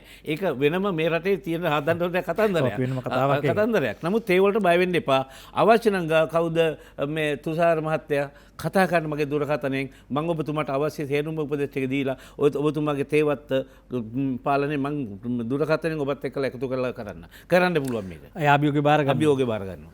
දැන් ඉස්සරහට කොහොම වුණත් මේක කරන අයගේ දැනුම රටට බෙදෙන්න ඕන. ප්‍රායෝගිකව බිමේ ඉන්න අයගේ ඥාණය සෙසු අය අතර බෙදෙන්න ඕන. ඒ අයගේ අත්දැකීමක් කරගන්න ඕන. මේක සාමාන්‍යයෙන් සෞඛ්‍ය කියලා කියන්නේ බෙහෙත් බොන එක නම් දැන් මොනවා හරි බෙහෙත් ඕනෑම කියලා හිතන වෛද්‍යතුමනි. දැන් රැකීම ආරක්ෂා වීම රෝගයෙන් වැළකීම සඳහා අපට උත්සාහයක් නැහැ. දැන් මේ මට පොන්චි දැන් අමතුමකුත් ලැබුණා අපිට. දැන් ඔබතුමා මේ බටහිර වෛද්‍යවරයෙක්. බටහිර විද්‍යාව තමයි ඉගෙන ගන්න. හැබැයි ඔබතුමා මේ කෘෂිකර්මය ගැන ගොවිතැන ගැනත් කතා කරන්න එනවා. අපි දන්නවා ඒකට සුදුස්සෙක් කියලා. මොකද ඔබතුමා මේ ගැන කතා කරන්න සුදුස්සෙක් කියන කාරණයට පොඩි ප්‍රශ්නයක් අහන්න ඕනේ. මොකක්ද ඒකට සුදුසුකම්? මොකද ඇයි ඔබතුමා මේකට මේ කතාවට සුදුස්සෙක් වන්නේ කොහොමද කියලා අනිවාර්යෙන් කිව යුතුයි. ඒ පොඩි උත්තරයක් දීලා මම ඊළඟ ප්‍රශ්නෙට එන්න. ඔව්. කීප දෙනෙක් අහනවා ඔබතුමාගේ සුදුසුකම් මොකක්ද කියලා ඒකට. මගේ සුදුසුකම් මම වෛද්‍යවරයෙක් තමයි බටහිර. නමුත් මේ සම්ප්‍රදායික පෙරදිග ක්‍රම පිළිබඳව මම විශ්වාස කරන බටහිර වෛද්‍යවරයෙක්. දැන් මේ කාරණාවේදී මේ බොහෝ රෝගවලට හේතුව අපි පෝෂණය වරද හැටියට මම තේරුම් ගන්න තියෙනවා. පෝෂණයත් එක්ක ලැබෙන විෂවත් භාවය තමයි බොහෝ රෝගවල මම ඉස්සෙල්ලා කිව්වා මූලික හේතුව. මේ එකපාරට විෂ වීම නෙමෙයි. අපේ ශරීරයේ තියෙන සුවීමේ ශක්තිය, ප්‍රතිශක්තිය වෙනස් කරනවා නම් ආහාර වලින්. ඒබඳු ආහාර නිෂ්පාදනයේ කෘෂිකර්මය වෙනස් වෙන්න ඕන. අන්න ඒ නිසා තමයි මේ වෛද්‍යවරයෙක් හැටියට මම කෘෂිකර්මය හදාරන්න පටන් ගත්තේ. මේ අර පාලිත මහත්මයා කියපු කාරණාව ගැන. ඒක තමයි ඊළඟ ප්‍රශ්නේ. දැන් හැමෝම බොහෝ දේවල් කියනවා මේ සම්බන්ධ. ඒක නම් වලින් හඳුන්වනවා. මේකට කොහොමද නිශ්චිතවම අපි හඳුනාගන්නේ මේකේ සීමාවන්? මේක ඉරි ගහලා බෙදලා හදාගන්නේ කොහොමද මේ සැකිල්ල? එතුමා විමසන්නේ තියෙන මට ඇමතුම්කටත් යන්න ඉඩ දෙන්න ඉන්පසුව බලකට එන්න. ඔව්. ජගත් මහත්මයා දියුලපිටියෙන් ඔබ අපිට කතා කරන්න අයබෝන් ඔබගේ ගැටලුවම කරන්න. අයබෝන්. ඔව් ජගත් මහත්මයා කියන්න. ඔව් දැන් මේකයි. දැන් මගේ ප්‍රශ්නය ඔව් දැන් කාබනික පොහොර භාවිතාව ලංකාවේ අස්සක් පුල්ලක් නැහැර පැතිරලා තියෙනවා. එතකොට දැන් රජය නියෝජනය කරා කාබනික පොහොර භාවිතාව හැකි ඉක්මනින් ආරම්භ කරන්න ඕනේ. මේ අවුරුද්දට අවශ්‍ය රසායනික පොහොර ගබඩාවල තියෙනවා. ඒ නිසා බය වෙන්න එපා. හැබැයි ඊළඟ අවුරුද්දේ ඉඳලා රසායනික පොහොර නෙවෙයි කාබනික පොහොරට මාරු වෙන්න ඕනේ කියලා. දැන් මෙතන ප්‍රශ්නේ තියෙන්නේ බොහොම කෙටි කාරණයක් තියෙන විතර කියන්නේ. ඔව්. මේ එක්තරා ක්‍රමයක ඉඳලා තවත් ක්‍රමයකට යන්න පුළුවන්ද ඔහොම කෙටි කාලයක් තුල. ලෝකේ වෙනස් රටවල් එහෙම ගිහිල්ලා තියෙනවා නම් ඒ ගිහිල්ලා තියෙන්නේ මොන ආකාරයකට කොච්චර කාල පරාසයක් මේකට ගත වෙලා තියෙනවද කියන කාරණේ. මේක ඇත්තටම අපහසු වැඩක්. නමුත් කරන්න පුළුවන් වැඩක්. මෙන්න මේ පිළිබඳව යම් කිසි අදහසක් දැනගන්න කැමතියි. මේ මාරු වීම කොහොමද සිද්ධ වෙන්නේ? බොහොම ස්තුතියි ඔබට. 066 22 83 669 අත්‍යවශ්‍ය ගැටලුවක් තිබුත් එන්න මැදිරියට. රාජේන්ද්‍ර විජිතුංග මහත්මයා ඔබට මේ ප්‍රශ්නයත් අදාළ කරගන්න පුළුවන් කියලා මම විශ්වාස කරනවා. ඔව්. දැන් මෙතන මේ පාලිත මහත්මයා කියපු කාරණෙත් ජගත් සිරිවර්ධන මහත්මයා කාරණෙත් එක්ක ගත්තාම ඇත්ත වශයෙන්ම මේ ප්‍රශ්නේ අවුලක් තියෙනවා. ඒ මොකද මට දැන් දෙක පැත්තකින් රසායනික පොහොර භාවිතාව අපි තහනම් කරලා තියෙනවා. කෘෂි රසායනික පිළිබඳව අපි කතා කරන්නේ නැහැ. තාම නැහැ. ඉතින් මේ එකක් තහනම් කරලා අනික තාම පවතිනවා නම් කෘෂි රසායනික ද්‍රව්‍ය. අපිට සෞඛ්‍ය ප්‍රශ්නයක් ඇටියට මම මේක සුරක්ෂිතයි කියන්න මට පුළුවන් කමක් නැහැ. නමුත් අර ඉඩවරේට පොදවැස්සක් වගේ මම හිතන්නේ මෙතනින් අපිට ටිකක් සාධනීය තත්වයක් නැද්ද? මේක ගමගේ මහත්තයා මේවා සායන් ගාන වැඩ නන් නෙවෙයි. ඒකයි මේක හරයක් ඇතුව අපි ප්‍රතිපත්තියක් ඇතුව කරන්නේ. දැන් අර අපි මේ කාබනික ගොවිතැන කියලා කියනවා නම් පොර ස්වභාවික පොර විතර පාවිච්චි කළ කාබනික ගොවිතැන ගැන කතා කර. කියන්නේ මේ අපිට කතා කරන්න බෑ. කෘමිනාශක රහිත ගොවිතැනක එකක් දෙනවා. අපි රසායනික පොහොරත් කෘමිනාශක දෙකෙන් තොර ගොවිතැනක් තමයි අපි ස්වභාවධාමී ගොවිතැන කියන්නේ. ඒකයි අර නිර්වචනයේ වැදගත් වෙන්නේ මේක අපි පාරිසරික ගොවිතැන කිව්වත් ස්වභාවධාමී ගොවිතැන කිව්වත් මේක නැත්තම් මේක පාරිසරික ගොවිතැන සහ නැත්තම් ඒ මොන නමින් හැඳුන්වුවත් මේ කාරණාවේදී අපිට මූලික අනවශ්‍ය දේවල් කපහරින සිද්ධ වෙනවා. ඒ නිසා දැන් මෙතනදී අද මේක හදිසියේ මෙහෙම එනකොට පෙර සූදානමක් නම් තිබිය යුතු තිබුණා. අර ජගත් මහත්තයා කිව්වා වගේ මේවා පරිවර්තන වෙනකොට මම කිව්වාමේ ප්‍රශ්නයකට ඒගොල්ලෝ පරිවර්තන යන්න වහා යන සිදුවුනේ සම්බාධ ගොඩක් මැද. නමුත් රටක් හැටියට මේ ගැන සැලැස්මක් ඇතුව අපි නැවත බීජ මාරු වෙනවා නම් අපි ඒ වගේ පෝර නිෂ්පාදනය කරලා ස්වභාවික පලිබෝධනාශක පිළිබඳ අවබෝධයක් දීලා මේ කාරණාවට යම් කාලයක් යනවා. අනික මේ මෙබඳු දෙයක් කරන්න සුදුසු රටේ ආර්ථික දේශපාලන වාතාවරණයක් තියෙනවා. මම ඒ වරද ඒ විවේචනය කරමින් තමයි මේ සාකච්ඡාවට සහභාගී වෙන්නේ. හැබැයි මේ කොවිඩ් වසංගතයත් එක්ක කළ හැකි දෙයක් තියෙනවා. පසුගිය අවුරුද්දේ අප්‍රේල් මාසේ කොවිඩ් වසංගතය එනකොට අපි ගෙවල් වල වගා කරන්න ආණ්ඩුව කියනකොට ඇත්ත වශයෙන් මිනිස්සු කරන්න පටන් ජනතාව කරන්න පටන් ගත්තේ හරියට නොදැන නමුත් මේ පාරිසරික ගොවිතැන තමයි. ඒ වැඩපිළිවෙල අකණ්ඩව ගියේ නැහැ. බලන්න මේ අවුරුද්දේක වෙනවද කියලා. මේ වසංගතයත් එක්ක කොච්චර ශ්‍රම අතිරික්තයක් ගෙවල් වල අපි ඉන්නවද? හෙට ඉඳලා 25 වෙනකන් ගෙවල් වල. මේ කාලේ කරන දේවල් කොච්චර තියෙනවද? මේ ගැන විධිමත් කෘෂිකර්ම වැඩපිළිවෙලක් රට නැහැ. අපි ගිය අප්‍රේල් මාසෙන් අපි අත්දැකීම් ගත්තේ නැහැ. ගිය අප්‍රේල් මාසේ අපිට බීජ දුන්නා. මේ අප්‍රේල් මාසේ අපිට බීජ ලැබෙන්නේ නැහැ ජනතාවට. ඒ නිසා මට පේන්නේ මේක සැලැස්මක් ඇති වැඩක් කියලා. නමුත් මේ සැලැස්මක් ඇති වැඩක් කරගන්න අපි මැදිහත් වෙන්න ඕන. ඒ නිසා තමයි මේ සාකච්ඡාවට සහභාගී වෙන්නේ. ඒ නිසා මම යෝජනා කරනවා මෙතෙන්දී අපි රාජ්‍යයත් එක්ක සංවාදයකට යන්න ඕන. දැන් මේ හදිසියේ කළමනාකරණයෙන් තොරව පෙර දැනුම් දීමක් තොරව වහා කිරීම නිසා විපතරපත් වුණු ගොවීන් කොටසක් ඉන්නවා. මොනවාද අර බීජ වලින් අර වාණිජ බීජ වලින් වගා කරපයි. ගොවීන් ඉල්ලන මෙන්න මේ දේවල් අවශ්‍යයි කියලා. තේ වගාවත් එහෙම තමයි.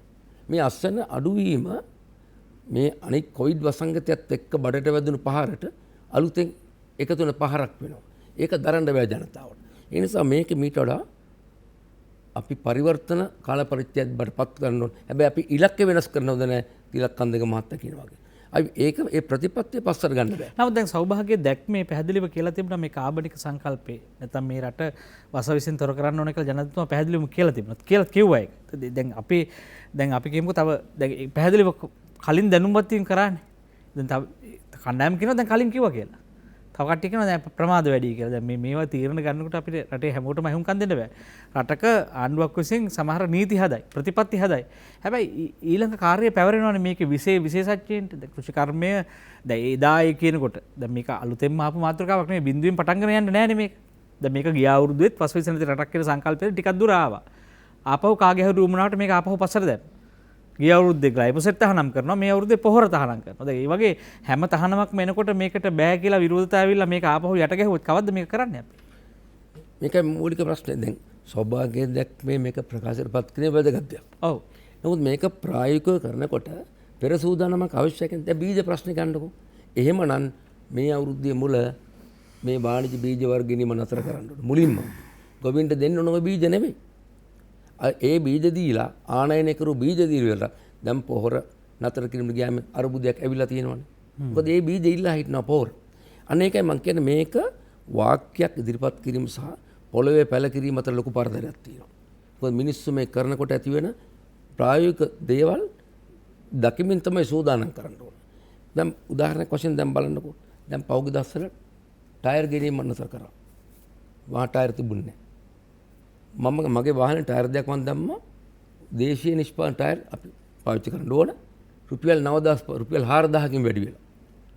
දැන් මේවා තුල අපි යමක් කරනකොට මේ මිල වැඩි වීම කාරණා මොකද අද විශාල ආර්ථික අර්බුද රටේ පවතින මිනිස්සුන්ට දෛනික ආදායම් නැහැ. ඒ වගේ දැන් යම් කිසි ආකාරයකින් මේ පොහොර තහනමත් එක්ක දැන් ඇතිවෙන ඉල්ලීම් එක්ක පොහොර සමහරයට ආනයන ඉඩදීම තුළ පොහොර ඒකාධිකාරයක් ඇති මනතුරක් තියෙනවා. මේ මිනිස්සු සැක කරනවා මේ කාරණේ පිළිබඳව. ඒ මොකද අනිත් කාරණාවලදී එහෙමද දැන් ටයර් ප්‍රශ්න මම ගත්තේ ඒ වගේ දෙයක් විය හැකිද කියන කාරණාව තියෙනවා. නමුත් ඔබතුමා විශ්වාස කරනවා කවදා හරි මේ පරාදීනත්වයෙන් ස්වාධීනත්වයට එන්න ඕන කියන කාරණේ රටක් හැටියට ආහාර පැත්තෙන් නිෂ්පාදන පැත්තෙන් එතනට එකඟයි ඔබතුමා. ඒ ගැන කිසිම ගැටලුවක් මට නැහැ. නමුත් මට අවධානය කරන්න ඕන ඒ බඳු දෙයක් ක්‍රියාත්මක කිරීමේ පැහැදිලි සැලැස්මක් තියෙන්න ඕන. ඒ සැලැස්ම කිසිවෙකු විසින් රටක් විසින් ග්‍රහලෝකයකින් වෙනත් ජීවීන් කණ්ඩායමක් හදලා දෙයි කියලා අපිට විශ්වාස කරන්න බෑ. අපිට රට හදන්න වෙන්නේ මේ ආහාර නිෂ්පාදන මාදිලිය හදන්න වෙන්නේ මේ රටේ ගොවිතැන් කර මිනිසුත් එක්කමයි. මේ රටේ රාජ්‍ය දෙපාර්තමේන්තුව එක්කමයි. මේ රටේ උගත් නිලධාරීන්ක විශ්වවිද්‍යාල පද්ධතිය. මේවා කොහොමද මේ දර්ශනයට මේ විෂයට ඈඳගන්නේ? මේ කියන්නේ මේ වතාවේදීවත් අපි අවධානය යොමු කරලා මේ සංවාදය දියුණු කරලා කලඹලා රට තනි සංවාදයකට තනි දැක්මකට ගොනු කිරීම අපි කාගෙත් වගකීම. අපි ගෙල්ලා එන්නම් නිනාද සජීවී සංවාදයේ දෙවනි විරාමයට රැඳෙන්න අප සමග. ඔබ නැවතත් නිනාද සජීවී සංවාදයේ සමගයි මේ එක්වන්නේ. මේ සම්බන්ධව දැන් සමාජයේ කතා කරන්න පටන් අරන් තියෙනවා. මිනිස්සුන්ගෙන් අහලා කරන්න තිබුණා. නැත්නම් දෙපාර්තමේන්තු වලින් අහලා කරන්න තිබුණා. එහෙම නැත්නම් මේවා ගෙනෙන සමාගම් වලින් අහලා කරන්න තිබුණා. වගේ ඒ කණ්ඩායම් මේ කතාව කරනවා. හැබැයි මහජනතාව හැටියට අපට වැදගත් වෙන්නේ මොකද්ද? අපේ පැත්තෙන් කතා කරොත් බියෙන් සැකෙන්තරව ආහාර ගන්න ඕනේ. අපේ සෞඛ්‍යය හොඳට තියෙන්න ඕනේ. මේ දිනවල අපට පේනවා ලෝකෙම ගිලන් වෙච්ච වෙලාවක් මිනිසුන්ගේ ප්‍රතිශක්තිය විනාශ වීම ඇතුලේ මොන තරම් ධනය තිබුණත් මොන තරම් යාන වාහන තිබුණත් මේ හුස්ම ටිකක් ගන්න බැරුව මිනිස්සු ජීවිතෙන් සමුගන්නවා. ඒතර මේ කොවිඩ් වසංගතය අපිට බොහෝ පාඩම් කියා දෙනවා. මේ නිරෝගීකම පිළිබඳ. ඒතර නිරෝගීකම කොහෙන්ද පටන් ගන්න කියලා බලපුවම පොළොව ජලය සාක්ෂිකාරව චූදිතයෝ බවට පත් වෙලා තියෙනවා. මේ පැලෑටි චූදිතයෝ බවට පත් වෙලා තියෙනවා. ඒ අයගෙන් අපිට විසෙනවා කියලා. ඒ වගේ මේ සමස්ත ක්‍රියාවලියම දූෂණය වෙච්ච තැනක, විකෘති වෙච්ච තැනක මහජන සෞඛ්‍ය හොයාගන්න බැරි වෙලා තියෙනවා. දැන් මේවා එකට බද්ධ වෙච්ච ප්‍රශ්න. මේ නිසා මේ පිළිබඳ පුළුල් සංවාදයක් අවශ්‍යයි. පසේ ප්‍රතිපත්තියේ රටේ සෞඛ්‍ය ප්‍රතිපත්තිය බවට පත් කරන්න පුළුවන්ද? මේවා පිළිබඳව ඉතා ලොකු පින්තූරයක් අපිට හදාන්න පුළුවන්ද? වෛද්‍ය ඔබතුමා ළඟට හිටියේ මට තිලකන්දේක මහත්මයා ළඟට මොහොතකට යන්න ඉඩ දෙන්න. මට ඇමතුමක් තියෙනවා ජයසිංහ මහත්මයා කුරුණෑගලින් ඉන්නවා. ඔබට ඔබ ළඟට ගිහිල්ලා එන්නම්. ආයිබෝන් ඔබට. ආයිබෝන් මම මේ කුරුණෑගලින් කතා කරන ජයසිංහ. ඔය ජයසිංහ මහත්මයා මේ කාබනික පොහොර වලට රට හුරු වෙන එක ඊටාම හොඳ වැඩක්. කාලවෘත්ත වැඩක්. හැබැයි මේක හදිස්සියෙම වෙච්ච එක ගැන ඒක වෙනම ප්‍රශ්නයක්. මේක මීට අවුරුදු 25කට 30ට විතර කලින් කෘෂිකාර්ය දෙපාර්තමේන්තුවේ වීවගාවට සහ අතරේ කාර්යභෝගගාවට කාබනික ආහාර පොහොර සහ කෘමිනාශක වලින් තොරව ක්ෂේත්‍ර ගොවිපාසල් කියලා වැඩසටහන් ක්‍රියාත්මක වුණා. ඒක අවද්ද පරිබෝධ කල්පනාකරන වැඩසටහන. පරිබෝධ කල්පනාකරන වැඩසටහන. එතකොට මෙන්න මේ දේවල් කිසිම රජයේ ප්‍රතිපත්තියක් නැති නිසා ඊළඟටපත් වෙන්න බලන් ඉන්න රජයේ හරි කවුරු හරි වැඩි වාසි ගන්න දඟලන කට්ටිය අර හොඳ පැත්ත ගැන හිතන්නේ නැතුව දේශපාලන වාසි තකාගෙන මේ කෘෂිකර්මයේ මේ දෝරණය වෙන බව පේනවා. ඒ නිසා මේ රටට ඉස්සල්ලාම කෘෂි කාර්මික ප්‍රතිපත්තියක් ගේන්න ඕනේ. ඒ කෘෂි කාර්මික ප්‍රතිපත්තියක් ගෙනල්ලා කාබනික පොහොර ප්‍රචලිත කරලා කාබනික වගාවන් වලට යන්න පුළුවන්. මොකද අද අපට ඛණ්ඩ තියෙන්නේ මම හිතන්නේ කෘමිනාශක නැතුව මුරුංග කරලක් විතරයි. ඒ නිසා කරුණාකරලා මේ රටේ මේ තැන් වල මේක බලන්න රජයේ ප්‍රතිපත්තියක් විදිහට රජයේ ප්‍රතිපත්ති ප්‍රකාශනයක් කළා කෘෂිකාත්මක ප්‍රතිපත්තියක් හදලා ඒ තුලින් මේක ප්‍රචලිත කරනවා නම් වඩා හොඳයි කියලා හිතනවා. ඔබ ස්තුතියි ඔබතුමන්ට අපේ ප්‍රතිපත්තියක් අවශ්‍යයි කියන කාරණේ කන්දේක මහත්මයා දැන් මේ සම්බන්ධව ඔබේ අදහසත් එක්කම මේ දැන් අපිට අභියෝගයක් නේද ඇවිල්ලා තියෙන්නේ. දැන් ඔබතුමාලට මේක කරන්න බෑ කියලා කණ්ඩායමක් කියන්න පටන් ගන්න තියෙනවා. පාලි මහත්තයා මං කිව්වේ මේකයි. මේ මතේ කළ යුතුයමයි කියන අයගෙත් හිතාසේ තියෙන්නේ මේක කරන්න බෑ. කරන්න බැරි එකට හේතුව ගත්ත තීන්දුව කල් වැඩි. හරිද? එවැනි බොහෝ දේවල් ඉදිරිපත් කරන්නේ ඔවුන්ගේ යටිහිතේ තියෙනවා මේක කරන්න බෑ කියලා. ඇයි? ප්‍රායෝගිකව මේක කරලා අභ්‍යාස කරපු එකටත් වඩා මේ විද්‍යාව හඳුනගත්තේ නැති හින්දා. උපවංශ මහත්තයා මාත් එක්කලා මේ වැඩේට බැඳියත් වෙච්ච කෙනෙක්. ඔහුත් එක්කලා මම ගත්තා විශාල උත්සාහයක් මේක මේ කාබනික කෘෂිකර්මයේ සාර්ථක කරන්න පුළුවන්ද කියලා බලන්න. කාබනික කෘෂිකර්මය කරන්න බෑ. මම මේ බොහොම පැහැදිලිව කියනවා. මම දැන් මේ කියන වචනේ හොඳින් අහගෙන මාත් එක්ක හැප්පෙන්න. කාබනික කෘෂිකර්මය කරන්න බැරි බව දන්නේ හින්දා තමයි අපි කාබනික කෘෂිකර්මය අතෑරියේ. නමුත් මේගොල්ලෝ එල්ලෙන් හදන්නේ කාබනික කෘෂිකර්මය. ඒකයි මේක කඩා වැටෙන පළවෙනි හේතුව. කාබනික කෘෂිකර්මය කාබනික කියලා වචනයක් වත් සිංහල භාෂාවේ නැහැ. අතීතයෙන් හොයන්න. කාබන් කියන්නේ ඉංග්‍රීසි වචනයක්. එක කියන්නේ සිංහල ප්‍රත්‍යයක්. අයිතිය ප්‍රකාශ කිරීමේ ප්‍රත්‍යය. කාබන් පුජ්‍යල එක පෞද්ගලික. පුජ්‍යලයට අයිති. ශාසන එක ආයතන එක සිංහල උගන්වන්නම් මම. ඉතින් මේ තර්කයේ උඩ කාබනික කියලා වචනයක් නැහැ. මේක මේ කෘතිම හදාපු එකක්. එඳ කාබනික කෘෂිකර්මයක් තියෙන්නත් බෑ. මහාචාර්ය ටීම් ප්ලැනරි ලෝකෙ පුරා තියෙනවා. ඉන්ද මහාචාර්ය ටීම් ප්ලැනරි මතයක් ඉදිරිපත් කරනවා ලෝකෙට. ඔහුගේ වියාද වෙද මේක කියන පොතේ අරන් කියවන්න. කාබනික ද්‍රව්‍ය වියෝජනය වීම ඝර්ම කලාපයේදී වැඩි. අපි ඉන්නේ මේ ඝර්ම කලාපේ. සූර්ය මුදුන් වෙන කලාපේ. ඒක තුල ඇති වෙන ප්‍රතිබලය භයානකයි. හරි භයානකයි. ඔහු කියනවා ඇමේසන් වනාන්තරයේ කපා හැදියොත් එහි තියෙන කාබන් තට්ටුව වියෝජනය වුණ තුලට එහි වායු ගොලයේ රත් වීම නිසා හුලන් දාලාවල් හැරෙන්න පුළුවන් කියලා. ඔහුගේ තර්කයට මම එකඟයි. එතන මේ කාබනික කෘෂිකර්මයේ පස්සේ නෙමෙයි යන්න තියෙන්නේ. මේ රටේ කාබනික කෘෂිකර්මය නෙමෙයි මේ පරාක්‍රම බහුල කරලා තියෙන්නේ. නමුත් මම පොඩි ඔබට බාධා කිරීමක් කරන්න දෙන්න. දැන් මේ දැන් බොහෝ අය මේ කාබනික කියනවා පාරිසරික කියනවා තිරසර කියනවා. දැන් තිරසර කියන කට්ටිය කියනවා ලෝකේ තිරසර කිසිවක් නැහැ කියලා. කන්දේක මත අපි මේ වචන වලට ගහ ගන්න ඕනද මේ වෙලාවේ? අපේ ප්‍රධාන සතුරා කෘෂි රසායන නම් මේ අපි පැටලෙන්න ඕන මේ වගේ නිවැරදි හඳුනා ගැනීම තියෙනවා. මම කියන්නේ මේ ජාත්‍යන්තර හඳුන්වා දීම තියෙනවා. අපි වචන වල පැටලෙන්න ඕනද නැත්නම් මේ නෑ. අපි වචන අස්සෙන් තේරුම් ගත්තා. මොකද අපි විද්‍යාඥයෝ සහ ගොඩකුයි මම අපි ඔක්කොම එක්කහුව වෙලා උකුවෙලා තියෙන ගොවිපලට නමත් තියන්න උදේ ඉඳලා රෑ වෙනකන් දඟලලා නමත් තියාගන්න බැරුගේ වචන වල පැටලලා. අන්තිම මොහොත වෙනකොට විජයරත්න දුටුවැව මාත් එක්කලා වැඩ කරපු කෙනා අපි මේක සුබදාහමේ ගොවිතැන කියමු. ඒ වචන තියාගෙන සුබදාහනේ ගොවිපල කියන වචන තියලා අපි එළියට ආවා. එහෙනම් වචන වල පැටලෙන්නේ මං කියන්නේ. ඒ වචන ASCII ගිහිල්ලා හිර වුණොත් ගැලවිලා ඉවරයි. ඒක මහත්තයයි මමයි තීන්දුව කරපු දෙයක්. ඒ හින්දා තමයි උපවංශ මහත්තයා මේක පාරිසරික කෘෂිකර්මය කියන වචනට ආවේ. එහෙනම් වචන වල පැටලෙන්න අවශ්‍ය නැහැ. නමුත් මේ කෘෂිකර්මයේ ශ්‍රී ලංකාවේ තිබුණු කෘෂිකර්මයේ ඉතිහාසය ආධාරයක් නැතුව මේ ප්‍රශ්නෙට උත්තරය හොයන්න බෑ. ඉතිහාසයේ නියම උත්තරය තියෙනවා. මේ රටේ කෘෂිකර්මයේ සාර්ථකව ගෙනිච්චේ උපවංශ මහත්තයා මේකට කිව්වේ යල්කල් බලා කියලා. යල්කල් බලා ගොවිතැන් කිරීම කියලා. ඔව් වචනේ පාවිච්චි කළා අද වාගේ මතකයි. මම උපවාස මතක නෑ කල්යල් බලා.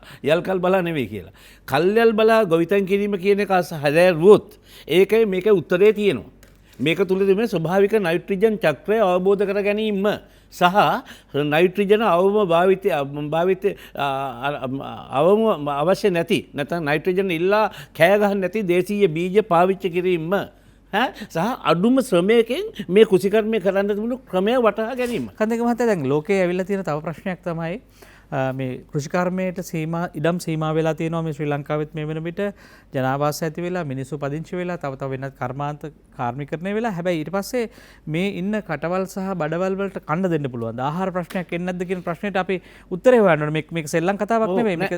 මේ ප්‍රශ්නෙත් එක්ක අපිට ඇත්තට මුහුණ දෙන්න වෙනවා. මේ ගමගේ මහත්තයා මුලදීම මම කියන්න හදනකොට නැවතුන උතන. එකම ආහාරයේ බත කියලා කවුරු හරි කියලාගෙන මේ හාල් වී වගාව පිළිබඳව නම් මේ කතාව යන්න හදන්නේ. එකම ආහාරයේ බත කියලා මේ ගමන යන්න බෑ. එකම ආහාරය ප්‍රධාන ආහාරය බත ප්‍රධාන ආහාරය. ඒ හින්දා ආහාරයෙන් ස්වයං පෝෂණය කරමු කියන විදිහක සහලින් ස්වයං පෝෂණය කරමු කියන වචනේ යන්න ඕනේ. අයින් වෙන්න ඕනේ. ආහාරයෙන් ස්වයං පෝෂණය කියන තැනක මඤ්ඤොක අල බතල කොස් දෙල් ගැන කියවෙනවා.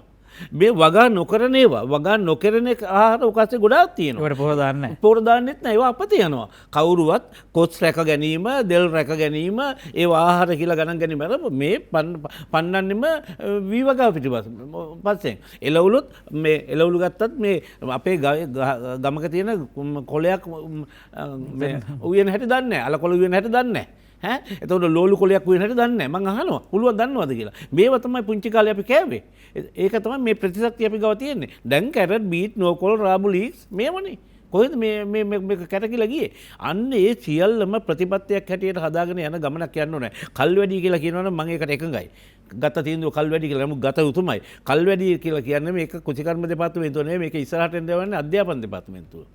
අධ්‍යාපන දෙපාර්තමේන්තුව ඇවිල්ලා මේ පාසල් දරුවන්ගේ ඉඳලා මනසත් අදාගෙන ඔවුන්ට මේ රටේ තිබුණු කුචිකර්ම ඉතිහාසය නැවත පැහැදිලි කරමින් ඔවුන් විද්‍යාඥයෝ බවට පත් කරමින් ආවනම් අපිට අවුරුදු 20ක් ඇති.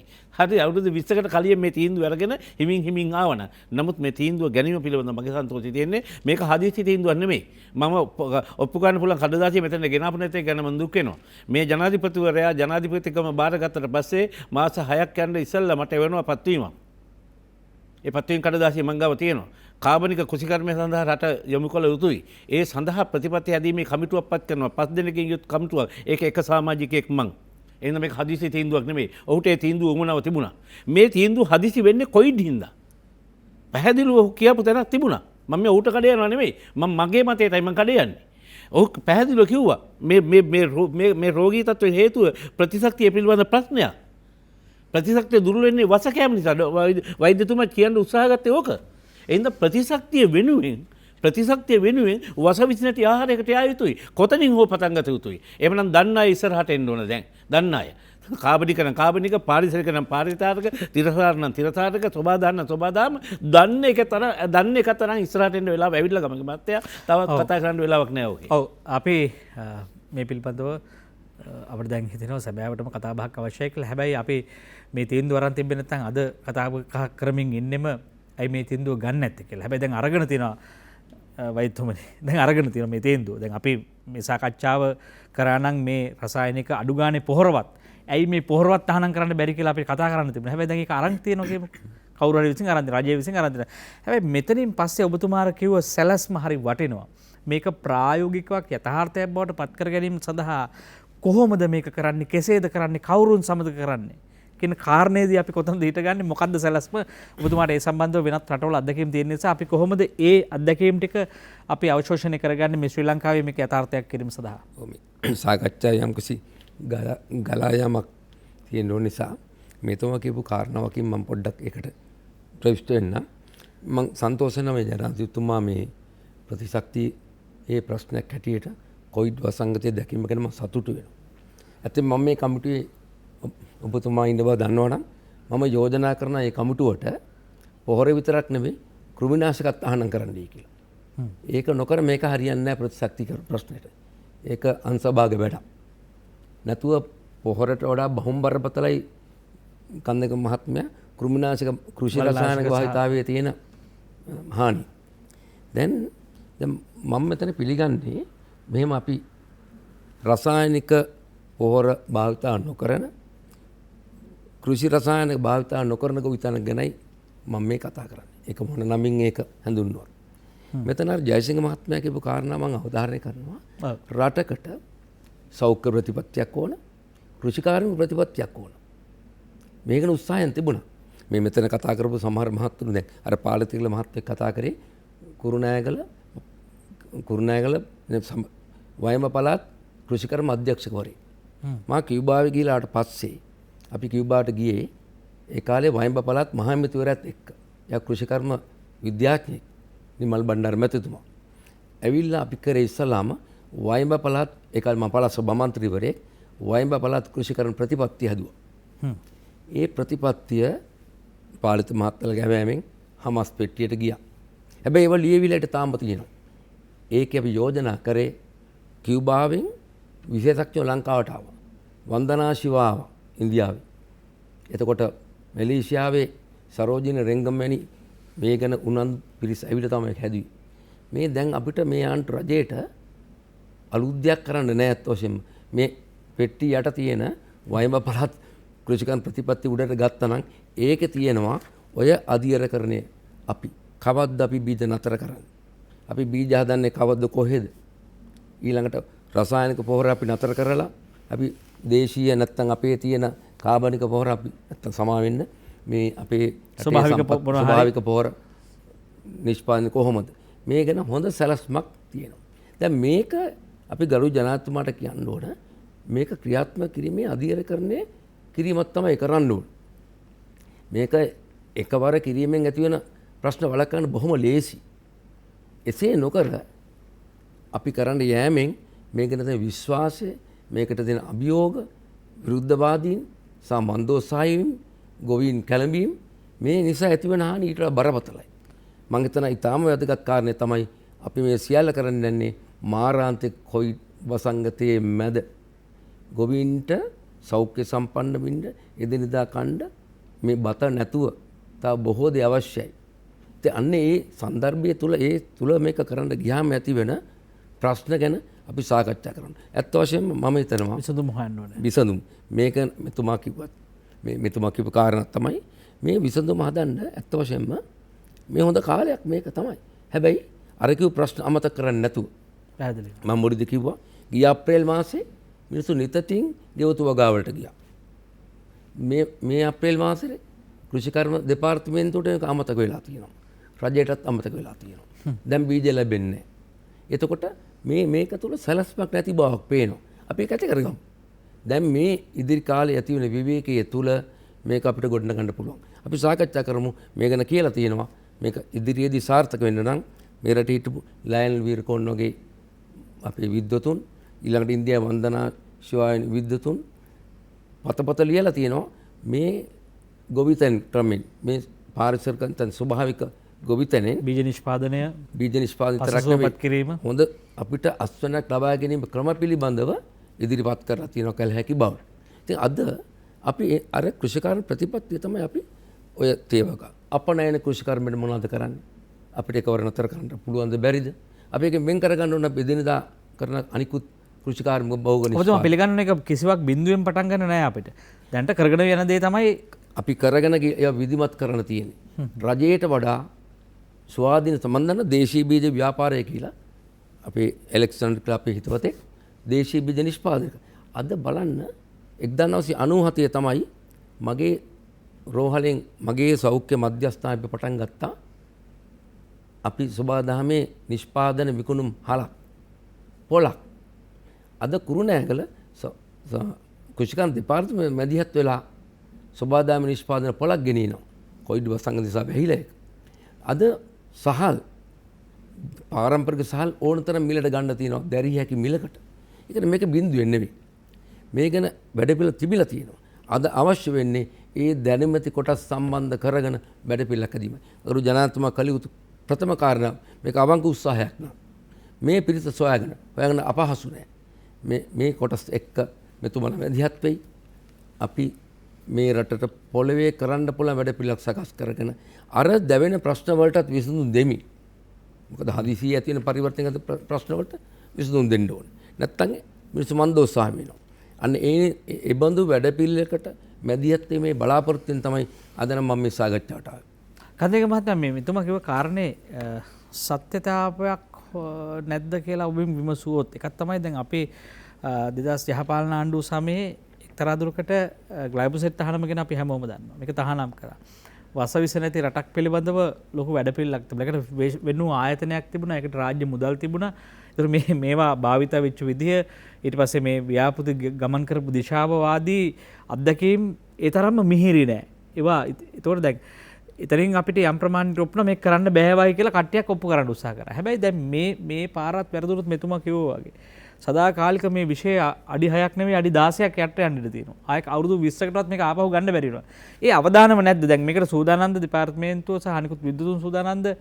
මේ ඇයි අපිට ගිය සැරේ ඒක වෙනස් වුණේ? ඇයි බැරි වුණේ? ඒ අවදානම තියෙනවා. අපි අවුරුදු 30ක් 35ක් විතර කාලය තුල මේ පතුලේ තිබුණු ගලක් ලණුවක අරගෙන හිමින් අපි කණ්ඩායම තනියම නෙමෙයි. කණ්ඩායම අපි ඔක්කොමලා අරන් ලිඳ ගාව උඩ කට ගාවට ගන්න හදනකොට තමයි මේ අවදානම දැන් තියෙන්නේ මේ ගස්සපු ගැසිල්ල. මේක ගැලවිලා ලිඳ ඇතුළට වැටෙනොත් අපිට ආයෙ අවුරුදු 40ක් යනවා මේක ගැට ගහගෙන උඩට ගන්න. ඒ හින්දා පරිස්සම් වෙන්න ඕනේ. මොකද මේ තීන්දුවත් එක්කලා. මේ තීන්දුවේ වෛද්‍යතුමා කිව්වා වාගේම මේ පළවෙනි පියවර විතරයි. හරිද? දෙවෙනි පියවර පළවෙනි පියවර වෙනවද? පළවෙනි පියවර දෙවෙනි පියවරද කියන එක නෙවෙයි ප්‍රශ්නේ දැන් මෙතන තියෙන්නේ. මොකද රසායනික ඉස්සලා තාලම් කරලා පොර මේ කෘමිනාශක පස්සේ තාලම් කරනවද කියන දෙකම තාලම් වෙන්න ඕනේ. එකටම තාලම් වෙන්න ඕනේ. කවුද චමල් රාජපක්ෂ ඇමතුමා ගැසට් කරනවා ලග්ගල ප්‍රදේශයේ කාබනික මේ කලාපයක් කියලා. ගැසට් එක මං ගාව තියෙනවා. ඒ ගැසට් එකේ අනුව ඒ කලාපේ කෘෂි රසායනික විකුණන්න බෑ. ඒ ගැසට් එක හැදුව විකුණන්න බෑ. මම ගැසට් එක පෙන්නන්නම් ඕන තැනකදී. ඒක කාබනික කලාපයක් නම් ඒව වහන්න ඕනේ. දැන් එහෙම වහන්න පුළුවන්ද? වැහුවොත් ඇති වෙන ප්‍රශ්නෙට ගොවියා මොකද්ද ගන්න උත්තරේ? එහින්ද මේ එක පාර අර ගහෙන් ගෙඩියනවා වගේ ඒ ව්‍යාපෘතිය සාර්ථක වුණාද මේ සාර්ථක වෙන්න බෑ. නිලද මම ඒ ව්‍යාපෘතිය කරපු වෙලාවේ මම යනවා මමත් ඉන්නවා එතන. මම යනවා කළුගඟට මහවැඩියම්මයි කණ්ඩායමක් කව කරලා දුන්නේ දේශනයක් තියන්නේ. නිලධාරී එක්කෙනෙක්වත් නැහැ. ඔන්න YouTube එකේ මම අද බැනපු බැනිල්ල තියෙනවා. එක නිලධාරියෙක් නැහැ. ගොවියෝ කීප දෙනෙක් ඇවිල්ලා ඉන්නවා. ඒ ගොවියන්ගෙන් මං අහනවා මේ රසායනික ගහනවද මෙහාට? මොකද කළුගඟට රසායනික එකතු වීමට පෙර. ඒ හින්දා පෙර තිබුණද දැනගන්න බෑ. තියෙනවා ගැව්වලු. මං ඕක මොනවද ගැව්වේ? Round up. කොහෙන්ද ඒක තහනම් කරලා තියෙන්නේ? නෑ ගෙනල්ලා ඊයේ ගැව්වා. අන්න මං දාලා තියෙනවා මං YouTube එකේ තියෙනවා. මම මේ මෙතන කතා කරනව නෙවෙයි. ඒ කතා කරපු එක පටිගත කරලා එහෙමම දාලා තියෙනවා. ඒ හින්දා මේක රජයේ තීන්දුවක් ගන්න ඕනේ. රජය තීන්දුවක් ගත්තේ නැත්නම් අපිට රජය තුළ තව රජයක් හදන්න බෑ. ඒ රජයේ තීන්දුව ගත්තට පස්සේ ඒක ශක්තිමත් කරන්න වැඩපිළිවෙල ගොඩාක් තියෙනවා. ඒක කන්දේ ගමද දැන් රජයක් තීන්දුව අරන් නීති හදලා ගැසට් පත්‍රිකා ගහලා ආපහු මිනිස්සු ඒ දේම කරනවා නම් මේ කවුද මේ රැවටෙන්නේ? තමයි මම එන්න හදන්නේ. මට අමතකට යන්න දෙන්න 066 22 63 669 අපි ඔබ ළඟට එන්නේ. ඔව් පොතු හැරෙන් කහවත්ත මහත්මයා ඔබට කතා කරන්නේ ආයිබෝන්. ආයිබෝන්. මේ බොහොම ස්තුතියි මේ ඔබතුමාලගේ නාලිකාවෙන් මේ වගේ වැඩසටහනක් මේ වගේ දවසක දාන එක. මොකද මං හිතන්නේ මේ වැදගත්ම දේවල් කියද්දී ඒක ගැන මං ස්තුතිවන්ත වෙනවා. මොකද වෙන නාඩගම් නැතුව මේ වගේ ඉතාම කාලෝචිත මාතෘකාවක් කතා කරන එක. පළවෙනියෙන් මම ඉතාම සන්තෝෂ වෙනවා. මොකද මම දැන් අවුරුදු මම විශ්‍රාමිකයෙක්. අපි ඉස්කෝලේ යන කාලේ 1970 විතර අපේ ගුරුවරයෙක් අපිට කිව්වේ මේ කෘෂි රසායනික සහ ඒ ආශ්‍රිතව මේ ඒක චක්‍රය ගැන කිව්වා. පොහොර දානවා, පොහොර වෙනුවට ඊළඟට කෘමිනාශක එනවා, ඒ තුල ආපහු අලුතෙන් බීජ වර්ග එනවා, ඒක බෝ වෙනවා, ඒක මර්ධනයට ආය දෙයක් එනවා. මේක දැන් මං හිතන්නේ මම දැනගත්තේ අවුරුදු 50කට ඉස්සර. හැබැයි ඒ හීනේ අද සැබෑ වෙලා තියෙනවා. ඉතින් ඒකෙදින් ඒ ඉච්ඡර මේ උතුම් තීරණයක් ගැන දැන් මේ කන්දේකම එතුමාට මේක අහනකොට කඳුළුවවයි කියලා. ඉතින් ඔයාගේ හිතන අය ගොඩක් ඉන්නවා ලංකාවේ. ඇත්ත වශයෙන්ම එහෙම මේ පුද්ගල වශයෙන් අපිට කරන්න බෑ මේක. නමුත් රජයක් වශයෙන් ජනාධිපතිතුමාට ස්තුතිවන්ත වෙනවා මේ ප්‍රබල තීරණයක් ගත්ත එක. හැබැයි මේක අමාරු වැඩක් නෙවෙයි. එතුමා කිව්වාගේ මේක කරන්න ඕනේ.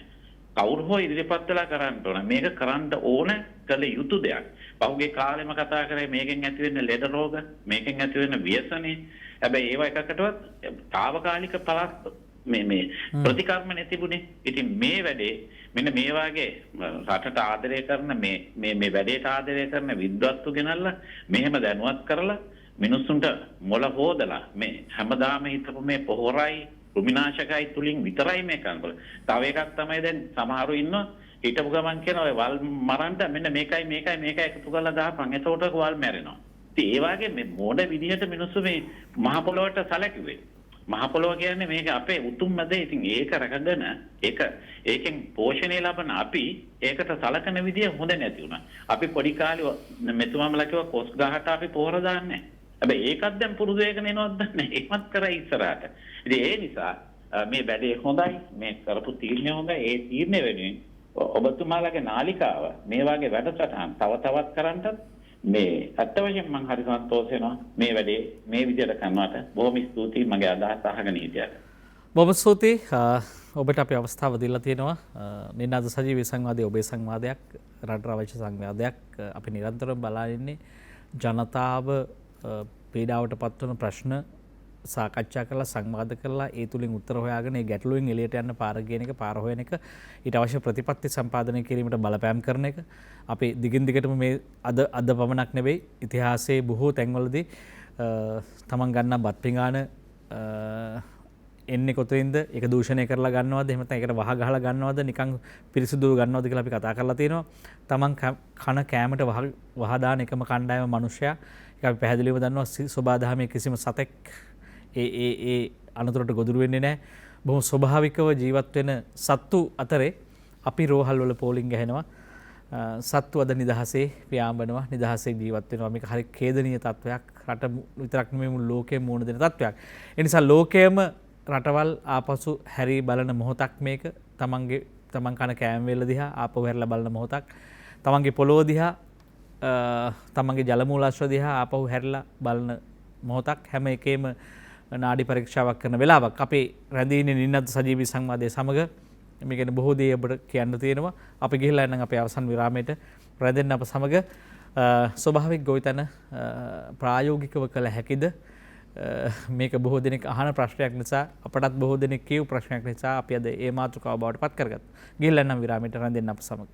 ස්වභාවික ගොවිතැන ප්‍රායෝගිකව කළ හැකිද? ප්‍රායෝගිකද ශ්‍රී ලංකාවට? මේ ගැන මැසවිලි නගනවා. තව ගොවි කණ්ඩායම් කියනවා පුළුවන් කියලා, තව ගොවි කණ්ඩායම් කියනවා බැහැ කියලා. ඉතින් මේ අතර විවාදය අපි විවාදයක් නොකොට සංවාදයක් බවට පත් කරන්න ඕනේ. ජනතාව අතර මේ දැනුම හුමාරු වෙලා අත්දැකීම් හුමාරු වෙලා තනි අදහසකට මතයකට රට ගේන්න අවශ්‍ය නිසා අපි මේ මහජන වගකීම ඉටු කරනවා. අපේ වෛද්‍ය රාජේන්ද්‍ර විජේතුංග මහත්මයා දැන් අපිට මේ සඳහා යෑමට සැලැස්මක් අවශ්‍යයි. ඔබ ඒක මුළු රටම දන්න කාරණයක්. ඒ සැලැස්මේදී අපිට මොනවද දැන් කරන්න ඕන? කොහොමද මේකට මහජනයා සංවිධානය කරන්නේ? මොනවද අන්තර්ගතද? ඔබතුමා දන්නවා මේ රටවල් මේ ප්‍රායෝගිකව මේ සැලසුම් ක්‍රියාවට නංවපු හැටි අය අත්දැකීම් තියෙනවා රටවල් වල. ඒතකොට ලංකාවේ දැන් මේකට අපි විවාද කරන්නේ නැතුව මේ තීන්දුව විවේචනය නොකර සාධනීය පැත්තෙන් යහපත් විදිහට සත්භාවයෙන් අපි කියන බෝසත් විදිහට මේ මල් වට්ටියට අත ගහන්නේ කොහොමද කියලා අපි හිතන්න ඕනේ. ඒ කාරණා සඳහා අපි කොහොමද පෙළ ගැහෙන්න ඕනේ? කණ්ඩායමක් හැට විද්‍යුතුන් ඉන්නවා, විශ්වවිද්‍යාල ඉන්නවා, විශේෂයෙන් කෘෂිකාර්ය දෙපාර්තමේන්තුවට හා සම්බන්ධ රාජ්‍ය ආන්ත්‍රණයක් තියෙනවා. මේ ඔක්කොම එකතු වෙන්න එපා මේ වැඩේ කරන්න. කොතැනද මේ ප්‍රවිෂ්ටය ගන්න අපි? මම හිතන්නේ රජයක් හැටියට මේ ප්‍රතිපත්තිය පරිපූර්ණ කර ගැනීම මූලික වැදගත්කමක් තියෙනවා. ඔව්. ඊළඟ ප්‍රතිපත්තිය ක්‍රියාත්මක කිරීමේ අර කාලයට ගැලපෙන විදිහේ සලස්මක් හදා ගන්න ඕනේ. දැන් මේකදී මේ කාලේ මේ ප්‍රශ්නේ ඇහෙන්නේ මොකද මේ වේදිකාවෙම අපි සාකච්ඡා කරා කොවිඩ් ප්‍රශ්නයට අපි කොවිඩ් ප්‍රතිකාර ගැන කතා කරනකොට අපි නොඑක් ස්වභාවික ප්‍රතිකාර ගැන කතා කරනකොට කිව්ව අවසාන කාරණේ තමයි අපි ස්වභාවික ආහාර වලට යන්නේ කියලා. ප්‍රතිශක්තිය ආරක්ෂා කරගන්න. කෘමිනාශක රහිත, රසායන ද්‍රව්‍ය රහිත ආහාර වලට යන්නේ කියලා. මම හිතනවා ඒ කාරණාවේදී මම හිතනවා අපි අපේ ගෙවතු වල අපේ මල් පෝච්චි වල නැත්නම් අපේ ටෙරස් ෆාම් වල පොහොර රසායනික පොහොර නැති කෘමිනාශක නැති ආහාර අපි වවනවන ඉතාම වැදගත්. මොකද මම විශ්වාස කරන්නේ මේ කොවිඩ් ප්‍රශ්නේ මේ මාස 6-7ක ප්‍රශ්නයක් නෙවෙයි. මේක වසර ගණනක ප්‍රශ්නයක් වෙන බව අපිට දැනෙනවා. වෛද්‍ය සංගම් අපිට වඩා ප්‍රවීණයෝ කියන්න පටන් ගන්න තියෙනවා මරණත් එක්ක. මේක බරපතල ප්‍රශ්නයක්. දැන් මේක ක්‍රියාත්මක කරනකොට මම හිතනවා රටවල අර මම ඉස්සරලා කිව්ව රටවල රාජ්‍ය ප්‍රතිපත්තියෙන්ම ඇවිල්ලා තියෙනවා. ඒ தත්ත්වය අපේ නැහැ. ඒක දැන් එමින් පවතිනවා නම් මම මේක බොහොම අගය කරනවා. නමුත් බොහෝ තැන්වල වෙලා තියෙන්නේ අර මෙතුමාලා වගේ ඔය ඉන්දියාවේ, මැලේසියාවේ ඊළඟට අනිත් රටවල් වල මේ ගොවිතැන සාර්ථක ප්‍රතිඵල පෙන්වන ආදර්ශක හදලා තියෙනවා. ආදර්ශක. ඒකෙන් තමයි පෙන්වන්නේ බලන්න අපි මෙච්චර අස්වැන්න අරන් තියෙනවා. අපිට මෙච්චරයි වියදම. මේක ලාභදායක කෘෂි කර්මයක්. ඒ පතපත ලියලා තියෙන ප්‍රායෝගික අත්දැකීම් එක්ක. මේක ගමට දුවන දේවල් කරලා තියෙන අපේ සමහර සංවිධාන මම දැකලා තියෙනවා. අපි ලංකාවෙන් ගත්තොත් සමහර ආගමික සංවිධාන මම දන්න එක අධ්‍යාත්මික නැත්තම් මහායාන බුද්ධ ආගමෙන් බිඳිලාපු කණ්ඩායමක් මෙසේ සාම කියලා ජපන් ජාතික සාන්තුවරගේ කණ්ඩායමක් ජෝරේ ව්‍යාපාරය කියලා මේ ව්‍යාපාරයේ ගම්පහ මුලස්ථානේ තියෙන්නේ ඒගොල්ලෝ ප්‍රතිපත්තියක් හැටියට මේ පාරිසරික ගොවිතැන මේ ස්වභාවික ගොවිතැන ඒගොල්ලෝ ප්‍රචාරණය කරනවා ගොවිපළ ඇති කරනවා. ඒ වන්දනාවලදී පැහැදිලි කරන්නේ එබඳු ආහාර ගන්නයි කියලා. ඒ වගේ මම දැකලා තියෙනවා ක්‍රිස්තියානි නැත්තම් ක්‍රිස්තියානි නිකායන් අයත් සංවිධාන මට මතකයි දේවස්ථානයේ යෝහන් දේවනත පියතුමා පෝල් කස්පස් පියතුමා තාමත් කුරුණෑගල කතෝලික පල්ලිය මේ ගොවිතැන සඳහා ගොවිපළ ඇති කරලා ඒ දැනුම දෙන ව්‍යාපාර. දැන් මම හිතන මේ වගේ අවස්ථා විශේෂයෙන්ම මේ රංගිරි දඹුලු රංගිරි මේ විකාශනය බෞද්ධ පදනමක් මත කටයුතු කරනකොට දැන් බලන්න අපේ රටේ කොච්චර බෞද්ධ පන්සල් වල වගාඩකරු ඉඩම් කොච්චර තියෙනවද කියලා. අපිට බැරිද මේ වැදගත් පණිවිඩය රජයේ අනුග්‍රහයක් ලැබෙනවා. මේ ගොවිතැන කරන්න අපිට පන්සල් ආශ්‍රිතව මේක ව්‍යාප්ත කිරීම වැඩ පිළිවෙලට යන්න. මේක වැඩේ කෙරෙනවා. අපි තැන් වල මෙතුමාලා ගොවිපළ තියෙනවා. අපි කරන වැඩ තියෙනවා. තවත් බොහෝ අය ඉන්නවා. දේශීය නිෂ්පාදන මේක විසුරුන ආකාරයෙන් සිදුවෙන දේ විධිමත්ව ගමට දුවන්න රටට දුවන්න බැරිද අපිට අපි තියෙන ආගමික ආයතන වල මැදිහත් කරගන්න.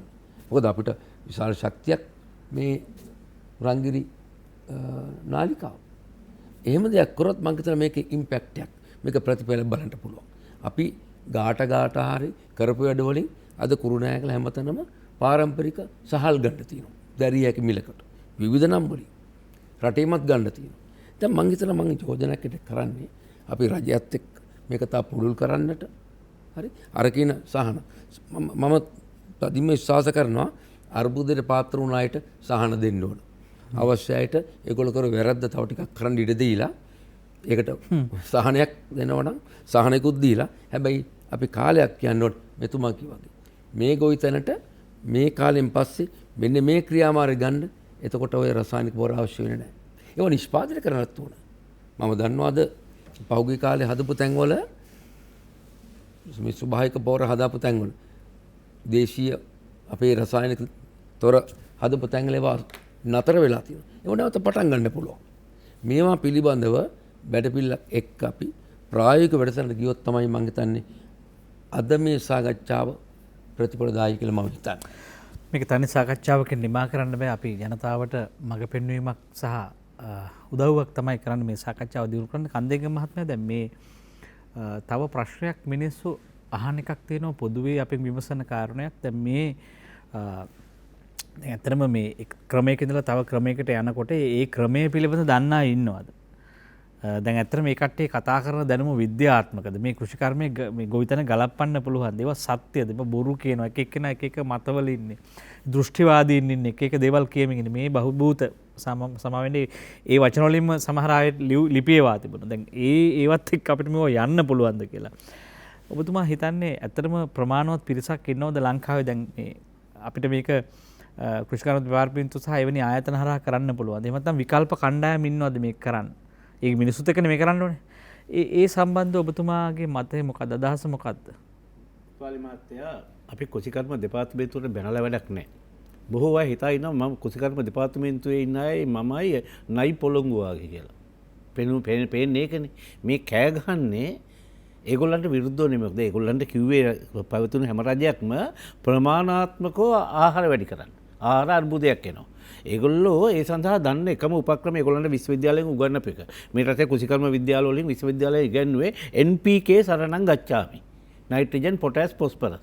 එඳ උන් ඒ දන්න උපක්‍රමයේ හරහා මේ තමන්ගේ දෙපාර්තමේන්තුව මෙහෙව්වා. ඒක වැරද්දක් නැහැ.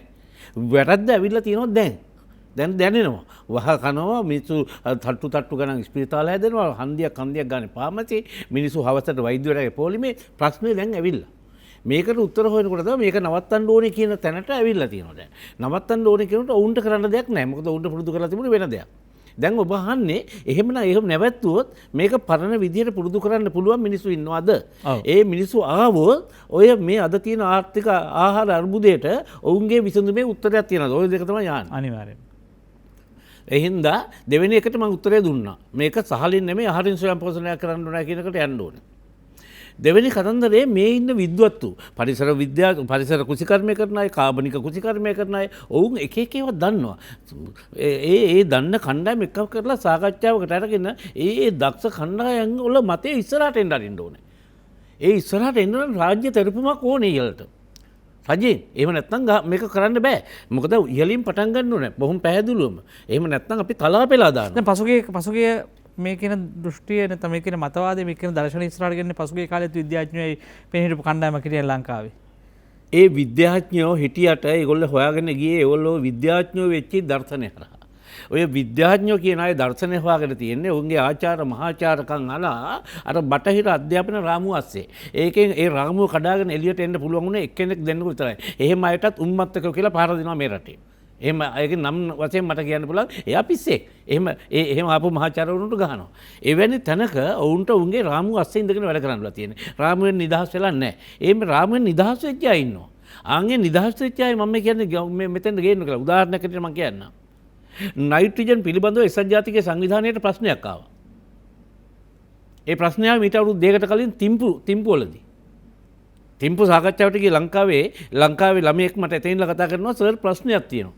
මම මොකද්ද? නයිට්‍රජන් පිළිබඳ ප්‍රතිපත්තියක් හදන්න නයිට්‍රජන් අවභාවිතය පිළිබඳ ප්‍රතිපත්තියක් හදන්න ඕනේ කියලා කතා කරනවා මේගොල්ලෝ කියලා. ඒ සඳහා එන්න ඕනේ ශ්‍රී ලංකාවට කියලා කියනවා. මංගම ඇයි ඒ ශ්‍රී ලංකාවට එන්න ඕනේ කියන්නේ? වර්තමානයේ රාජ්‍ය නායකයෙක් එක්කෙනෙක් විතරයි ලෝකයේ පරිසර ඇමතිකම අතේ තියා ඉන්නේ ශ්‍රී ලංකාවේ රාජ්‍ය naayකයා. ඒ වෙනකොට හිටියේ මෛත්‍රීපාල සිරිසේන ජනාධිපතිතුමා. ඒනගොල්ලෝ ශ්‍රී ලංකාවට එන්න තීන්දුව කරනවා. ඇවිල්ලා ශ්‍රී ලංකාවේ බණ්ඩාරනායක සම්බන්ධ ශාලාවේ දවස් 3ක සාකච්ඡාවක් විද්‍යාඥයෝ 101ක් ඇවිල්ලා. ඒකේ ලංකාවේ දේශනේ තිබ්බේ මං. මේවා මේ රුජුව කෙලින් කතා කරන ඕන වෙලාවල්. එදා ජනාධිපතිතුමා හිටියේ නෑ. එතුමා එදා කොහෙද ඊට වැඩි වැදගත් වුණා යාට මේ ජපානයේ අධිරාජ්‍යගේ මගුල් ගෙදර. එහෙ ගියා. නමුත් මම මේ දේශනේ කළා. මම එතන පැහැදිලි කළේ මේ කාරණාව. වායු ගෝලයේ නයිට්‍රජන් 170ක් තියෙනවා. අඬන්න ඕනේ නෑ. ඒ 170 වල 78න් ශාක වලට ගන්න පුළුවන් සොච්චමයි. ඒ සොච්චම අරගෙන ශාක පත්‍ර වලින් දෙන්නුනහම ගර්ම කලාපේ ඉන්න ශුද්‍ර ජීවීන් ඒක කයලි වලට කඩලා ගස් වලට දෙන එක අපි කතා කරන්න ඕනේ නෑ. ඊට වැඩි ලොකු වැඩක් සිද්ධ වෙනවා. මේ වායු ගෝලයේ තියෙන නයිට්‍රජන් ඛණ්ඩනය කරන්න ඒක බිඳින්න ඒ සම්බන්ධයෙන් බිඳින්න විශාල විදුලියක් අවශ්‍යයි. ඒ විදුලිය ශ්‍රී ලංකාවට දෙපාරක් වැටෙනවා. ඒ තමයි අකුණු ගහන වෙලාවට හැදෙන්නේ නයිට්‍රේට්. කෙලින්ම නයිට්‍රේට් පොළොවට ඇවිල්ලා ගස් වලට එන්නේ. එහෙනම් අකුණු ගහන්න ඉස්සලා වගා කරන්න ඕනේ. ඒකයි අපේ මිනිස්සු කිව්වේ හෙන ගහපන් ගණන් බලාපන් කියලා. ඒ හින්දා ඔය හැම දෙපාර්තමේන්තුවකම ඉහළින් ගහන්න ඕන ඕක හෙන ගහපන් ගණන් බලාපන්. මේක විද්‍යාව. ඊට එතනින් එහාට විද්‍යාවක් ගියා නම් සූර්යාගේ දුෂ්‍ර වර්ණාවලිය නැනෝමීටර් 390 ඉඳලා 760 දක්වා තියෙන දුෂ්‍ර වර්ණාවලිය. මේ දුෂ්‍ර වර්ණාවලිය වල සාක වර්ධනය සිද්ධ වෙන්නේ. ගම්පාටට මුල් අදින අල්ට්‍රා වයලට්. කෙළවරේ තියෙන ඈත රතු පෛත්‍රකම් රසායනික ක්‍රියාත්මක කරලා මල් පිපෙනවා. මේ චක්‍රය මේ රටේ මිනිස්සු දැනගෙන හිටියා.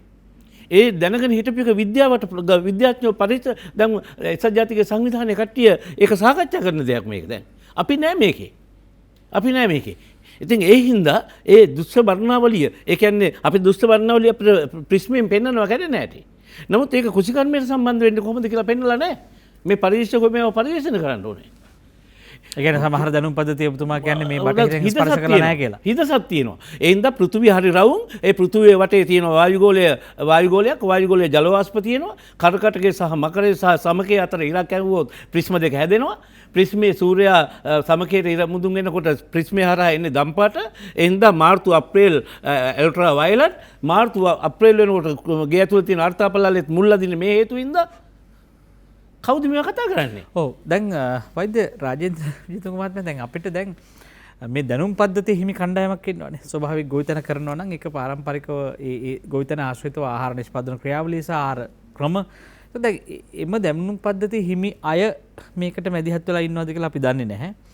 දැන් මේ ඒ දැනුම් පද්ධතිය හිමි අය මේ බටහිර දැනුම් පද්ධතිය හරහා වැඩිච්ච හරිත විප්ලවය හරහා අධ්‍යාපනය ලැබපු මේ කෘෂි රසායනික ගොවිතැන කෘෂිකර්මය සම්බන්ධව අයයි අපේ ස්වභාවික ගොවිතැන අයයි කඳවුරු තියෙන්නේ, කණ්ඩායම් තියෙන්නේ.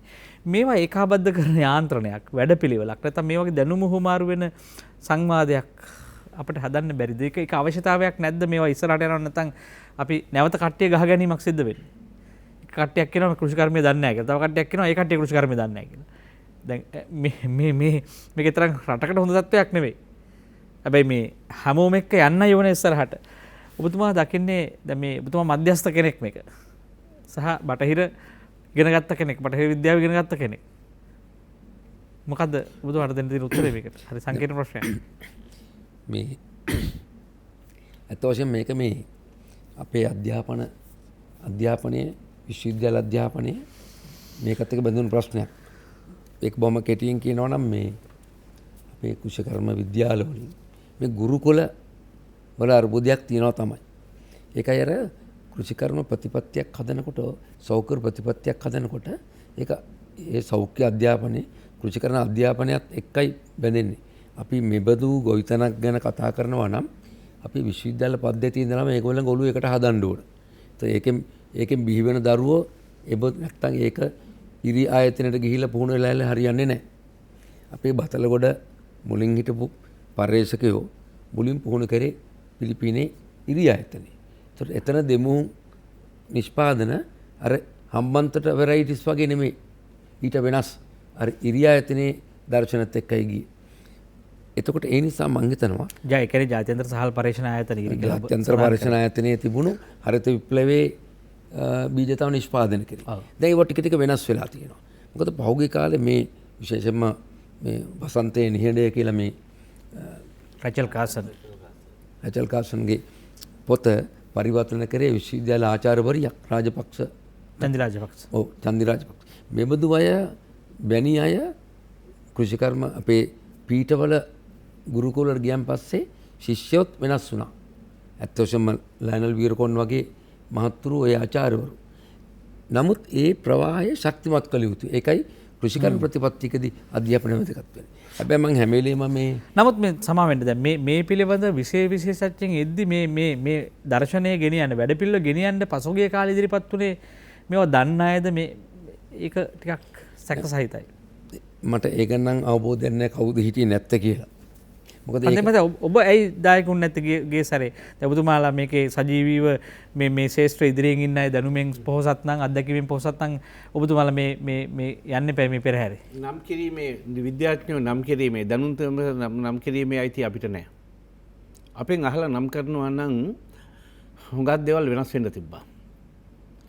මම ඉන්න කමිටුවේ 5 දෙනාගෙන් නම් මං කියන්න කැමති නැහැ. මේක ASCII ඉන්නවා ගෝයන් ගහක් අඳුර නැති කෙනෙක්. ඉදලෙරුම් ගහක් අරගෙන ස්වයං ජාත වී කියපු මාචාර්යවරයාත් මේක ASCII. තවත් කොහෙද යන්නේ අපි? මෙතන තියෙන ප්‍රශ්නේ. ඒ හින්දා ඒ කමිටු වලින් ඇති වැඩක් නැහැ. අපි දැන් තියෙන්නේ අපේ අර අපි ඔක්කොම දැන් බටහිර වෛද්‍යවරුන්ට බයිනවා කොයිඩ් ප්‍රශ්නේදී. දේශීය වෛද්‍යවරුන්ට බයිනවා කොයිඩ් ප්‍රශ්නේදී. මේ වෙලාවේ මම කියන්නේ බැන ඉඳ හරියන්නේ නැහැ. ගමේ වෙදමත්තයා ගම බලා ගන්න. Taman දන්නවනම් මේ විෂය මේකට කාටවත් බැන ඉන්න ඕනේ අපිට වෙදකම් කරන්න දෙන්නේ මේක කියලා. ඒ වාගේ මෙතෙන්දි මම කියන්නේ මේ ප්‍රශ්නේ ජනතුමා ගත්තා නම් තීන්දුව Taman දන්නවනම් මේක කරන්න තමන්ගේ ගමේ කරලා පෙන්නන්න. අනිත් මිනිස්සු එතෙන්ට ඇවිල්ලා ඇයි පොර නැත්නම් පොර නැතුව ගොවිතැන් කරනවා නම් මං ඒ ගමේ මං ගාවට මිනිස්සු ඇවිදින් ආයි කොහොමද ඔබතුමා මේක කළේ? මෙච්චරයි දැන් කරන්න වෙලා තියෙන්නේ. නැතුව මේ කවදාකවත් අපිට විශ්වවිද්‍යාල වලින් මේවෙන් කරයි කියලා මං හිතන්නේ. මේක කළමනාකරණය කර ගැනීමක් තියෙනවා. විද්වතුන් මේ විශේෂඥයින් මේ විෂය දන්න කට්ටිය කොහොමද අපි යම් ආයතනික ව්‍යුහයකට දැන් ඔබතුමා අපිට විශ්වාස කරන්න පුළුවන්ද මේ සුපුරුදු කෘෂිකර්ම දෙපාර්තමේන්තුව සහ විද්‍යාඥයින් මේක කරයි කියලා?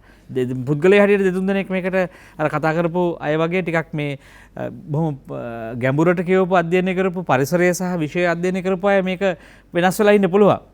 හැබැයි ඔබතුමාලගේ සහ අනිත් අයගේ ඇසුර සහ සංවාදය නිසා. එහෙම නැතුව සාමාන්‍ය සුපුරුදු ওই විද්‍යාඥයන් අය කියා ගන්න කණ්ඩායම් දැන්ටමත් මේකට කරන්න බෑ කියලා මතපල කරලා තියෙද්දි. යන්න දෙයිද මේක වන්න? මම මේ කාරණේ පිළිබඳ සුබවාදී බලන. ඔව්. මගේ අත්දැකීම නිසා. අපි 1997 මම කිව්වා මගේ වෛද්‍ය සායනයේ කොනක තමයි සබාදාමේ ආහාර පොළක් පටන් ගත්තේ. නමුත් අද වෙනකොට කුරුණෑගල කෘෂිකර්ම දෙපාර්තමේන්තුවේ භූමිය තුල මේ ස්වභාවික ආහාර පොලක් තා සාර්ථක පවත්වමින් යනවා.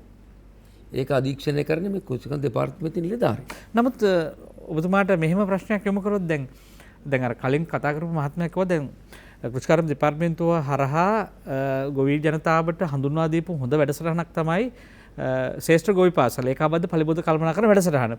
එහිදී ගොවිය ස්වයංව තීරණය කරනවා මේ පලිබෝධනාශක හෝ කෘෂි රසායන කිසිවක් ගැසිය යුතු නෑ. ඒ පරිසර පද්ධති විශ්ලේෂණය කරලා ගොවියාම ඉගෙන ගන්නවා. මේක ක්‍රියාත්මක වෙමින් යනකොට එක නැවතුණා. දැන් ඒතකොට දැන් අඩු ගානේ ඒකත් මේ වගේම ඉතා යහපත් තීන්දුවක් එක. ඉතින් ගොවියෝ විසින් ස්වයංව ඒ ගොවි පාසල් ගෙනවනම් අද මේ තීන්දුව මෙලහටමත් අරගෙන. දැන් ඒ නැවතුණා. ඉතින් ඒ දෙපාර්තමේන්තුවේම නෑ ගමගමත්ම මම පිළිගන්නවා මේ ඒ අභියෝගය වාණිජ්‍ය කෘෂිකර්මය මේකට අතපෙවීම නතර වෙලා නැහැ. නමුත් මේ අභියෝගයේ මැද මේක ඉස්සරහට ගමන් කරලා තියෙනවා. මම කල්පනා කරන හැම විටම දැන් හෙට මොකද මේ රටේ ජනතාව කරන්න ඕන දේ. මේ කොවිඩ් වසංගතයේදී වෙහිලා විශාල සම අතිරික්තයක් ඉතුරු වෙනවා. ඒ නිසා මම මේ ඉහළ කරන සංවාදය එහෙම අපි කරන්න ඕන. නමුත් අපි පහළ අපිට හෙටන්ද ඔය ඇවිදින්න බෑ වැඩේ කරන්න. අපි යොමු කරන්න ඕන මේ ස්වභාවික ගොවිතැන කරන්න අපේ ගෙවතු වල අපේ මල් පාත්ති වල අපි එතනින්වත් කරමු. ජනාධිපතිතුමාගේ බීජ ටිකක් ඉල්ලුම් මේකට. මේ අද හුදකලා කරන එක ඇතුලේ අපිට මේක පටන් ගන්න පුළුවන්. ආසන්න ප්‍රශ්න ඒකයි. හෙට ලබන සුමානේ කන්නේ මොනවද? 25 නට එළවලු තියෙනවද? අපි ස්වභාවික එළවලු තියෙනවද? අපේ පොළ වැහිලා. කුරුණෑගල පොළ මේ නිසා. මේ ප්‍රායෝගික ප්‍රශ්නයි කතා කරන්න ඕනේ. මම හිතන්නේ ඒකට ඊටම අපිට ඊටම මේ මාධ්‍ය මේ රංගිනී දවුල මාධ්‍ය මම හිතන්නේ අපිට මැදිහත් වුණොත් මේ කොවිඩ් කාලේ තම වසරක් යනවනේ මේ කාලය තුල ඉබේම මම හිතනවා අපිට පහලින් ව්‍යාපාරයක් ගොඩනගන්න පුළුවන් සාර්ථක ප්‍රතිඵල දෙන්න. පැහැදිලිවම අපේ පහලින් ජනතාව සංවිධානය කිරීම, ඔවුන්ව බල ගැන්වීම, ඔවුන්ව ඥානනය කිරීම, ඔවුන්ට දැනුම අධ්‍යාපනය දීලා ඔවුන් ඉහළට ගැනීම තමයි අපේ මුඛ්‍ය අරමුණ. ඔවුන් අපිට බල කරන්න පුළුවන්. කන්දේක මහත්මයා මේ අපේ අන්තිම මිනිත්තුව යන්නේ. දැන් ඔබතුමා මේ ප්‍රායෝගිකව මේ කළ හැකි කියලා දැඩිව විශ්වාස කරනවා. ඔබතුමාට මේ අභියෝගය කෙනෙක් දුන්නොත් බාර ගන්න පුළුවන්. මේක ඔප්පු කරන්න පුළුවන්. මේක අඩි නියත වශයෙන්ම නැතුව ගොවිතැන් කරන්න පුළුවන් කියන තැනේ ඔබ ඉන්නවා. මම මෙච්චර වේගයෙන් කතා කරන්නේ මේක උඩ. නැත්නම් මම වෙන කතා කරන්නේ. කියුබාවට වදිනවා. වදින්නේ සෝවියට් රුසියාව බිඳ වැටීම තුල. බිඳ වැටෙනකොට සෝවියට් රුසියාවට තවදුරටත් කියුබාව ගෙනියන්න බෑ. මොකද කියුබාව එතන කියුබාව ඉන්නේ ඇමරිකාවේ කට අස්සේ. ඒක හිටපු විද්‍යාඥයන්ට කියුබාවේ නායකත්වය කියනවා ඒ හින්න කෘෂි විද්‍යාඥයන්ට උත්තර හොයන්න. සියලුම උත්තර හොයාගත්තා. උන්ට හොයාගන්න සිද්ධ වුණා. ඇයි? කොහෙන්වත් ආධාර නැහැ. මෙන්න මේක නැවතුණා මෙතනත් මේ විද්‍යාඥයෝ මේ ලංකාවේ හැංගිච්ච විද්‍යාඥයෝ එළියට එනවා. එළියට එනවා. ඒකයි මම කියන්නේ බය නැතුවම මේක කරන්න පුළුවන්. කරන්න පුළුවන් කියන්නේ මම කරන නිසා ඒක පැහැදිලිවම කරන නිසා විද්‍යාත්මකව පැහැදිලි කරන්න මම මේක කරන්න පුළුවන් කියලා. ඒගොල්ලෝ දන්න ඕනම විද්‍යාවකින්. ඒකයි මම සූර්යාගේ දුෂ්ට වර්ණාවලිය ගැන කතා කරන්නේ. කොහොමනත් එකම ඉරක් හඳක් යට ඉන්න අපිට ඔබතුමා කියන්නේම ඉරෙන් හඳින් තමයි අපේ මුතුන් මිත්තු බවට පත් වෙන නිසා මේ ස්වභාවික ගොවිතැන අපි කළ යුතුමයි. කෘෂිකර්මය සබාදහමෙන් ගලවලා අරන් අපි හිතුවක්කාර විදිහට අපිට ඕන විදිහට ඇට ಜಾති පොළොව සහ නිකුත් සියල්ල වෙනස් කරලා අපි මේක විකෘති කරා නම් කෘෂිකර්මය නැත්නම් අපේ කියන ගොවිතැන ආපහු සබාදහමට බාර දෙන්න ඕන. සබාදහම බලාගනී කියලා මතයක් තියෙනවා. ඉතින් අපේ ජීවන දර්ශනයත් එසේමයි. නිසා මේ කතාව නොනවතින කතාවක් අදටත් විරාමයක් විතරයි තියන්න වෙන්නේ. හැබැයි මේ සංවාදය පහළ සමාජය ඇතුලේ විද්‍යාඥයන් අතරේ කෘෂිකර්ම උගතුන් අතරේ කතාබහට ලක් යුතුයි. එකිනෙකාගේ අත්දැකීම් හුවමාරු කරගත යුතුයි. ඒ නිසා අපේ සතුරන් බවට පත්වන්නේ සැබෑවටම මේ කෘෂිකර්මය අපි කියන අවභාවිතය, එහෙමත් නැත්නම් දුර්භාවිතය, එහෙමත් නැත්නම් විනාශකාරී කෘෂිකර්මය. පොළවත්, ජලයත්, මිනිසාත් සමස්ත ජීවයත් මරා දමන කෘෂිකර්මයේ එගන් වීම, ඊතර වීම තමයි අපේ ප්‍රාර්ථනාවේ බලාපොරොත්තුව. යහපත් සිතෙන් යහපත් ප්‍රාර්ථනාවන්ගෙන් කරන්න ඕනේ බෝසත් කෘෂිකර්මයක් අපිට තියෙන්නේ. ඇවිල්ලා තියෙන පින්බර කාලයක්. ඔබට ඔබේ බෝසත් සිතත් එක්ක පොළොවට මෛත්‍රී කරමින් ආදරය කරමින් සියලු සත්වයන් සඳහා ආහාර කියලා හිතාගෙන අපි මේ කෘෂිකර්මයෙන් අපේ ගොවිතැනට මුල පුරන්න ඕනේ. සුදී පරිසරවේදී තිලක් කන්දේක මහත්මයා අද විරාමයක් තබමු. මේ දැනුම් පද්ධතින් ජනගත කිරීමේදී ඔබතුමාලාගේ සහභාගීත්වය වැදගත් වේවි. වසංගතයේ මැද්දේ අනුතුරු මැද්දේ ඔබතුමන් මේ ස්ථානයට පැමිණියා. ස්තුතියි නැවත වතාවක්. තෙරුවන් සරණයි. වෙසක් සමයක අපි ඉන්නේ. ඒත් එක්කම සෝබාදහමේ විශේෂ වෛද්‍ය රාජේන්ද්‍ර විජේතුංග මහත්මයා ඔබතුමා අලුත් නව සෞඛ්‍ය පිළිබඳ දර්ශනයක් රටට හදලා තියෙනවා. පසත් සහ සෞඛ්‍යත් අතර සම්බන්ධය ජනතාවට පැහැදිලි කරමින් ප්‍රායෝගිකව වැඩ කරන විද්‍යුතෙක් උගතෙක් සහ සමාජ ක්‍රියාදරයෙක්. බෙහෙම ස්තුතියි ඔබට. ප්‍රවේශමෙන් ඉන්න තෙරුවන් සරණයි. හිතතුනේ අපි සූදානම් සමගන්න අද නිනාද සජීවී සංවාදයෙන් ස්වභාවික ගොවිතැන ප්‍රායෝගිකව කළ හැකි කියන තැනට අපි සංවාදය ගෙනාවා. මේ එහිදී කෙසේද කරන්න කියන කාරණා අපිට කටයුතු කරන්න තියෙනවා, කතා බහ කරන්න තියෙනවා. ප්‍රවේශමෙන් ඉන්න දැඩි වසංගතයක් තියෙනවා, දැඩි අවධානමක් තියෙන කාලයක ඉන්නේ. නිවසට වෙලා මේ ගැන හිතමින් මේ ප්‍රශ්නයෙන් ගැලවෙන්නේ කොහොමද කියලා කල්පනා කරන්න ඔබ පරිස්සමින් ඉන්නතුරු මේ රට ආරක්ෂාවේ හැමදෙනාම ආරක්ෂාවේ අපි ගිහලා නම් ඔබට උතුම් උතරුණේ ආශිර්වාද ප්‍රාර්ථනා කරනවා. සුබ රාත්‍රියක්.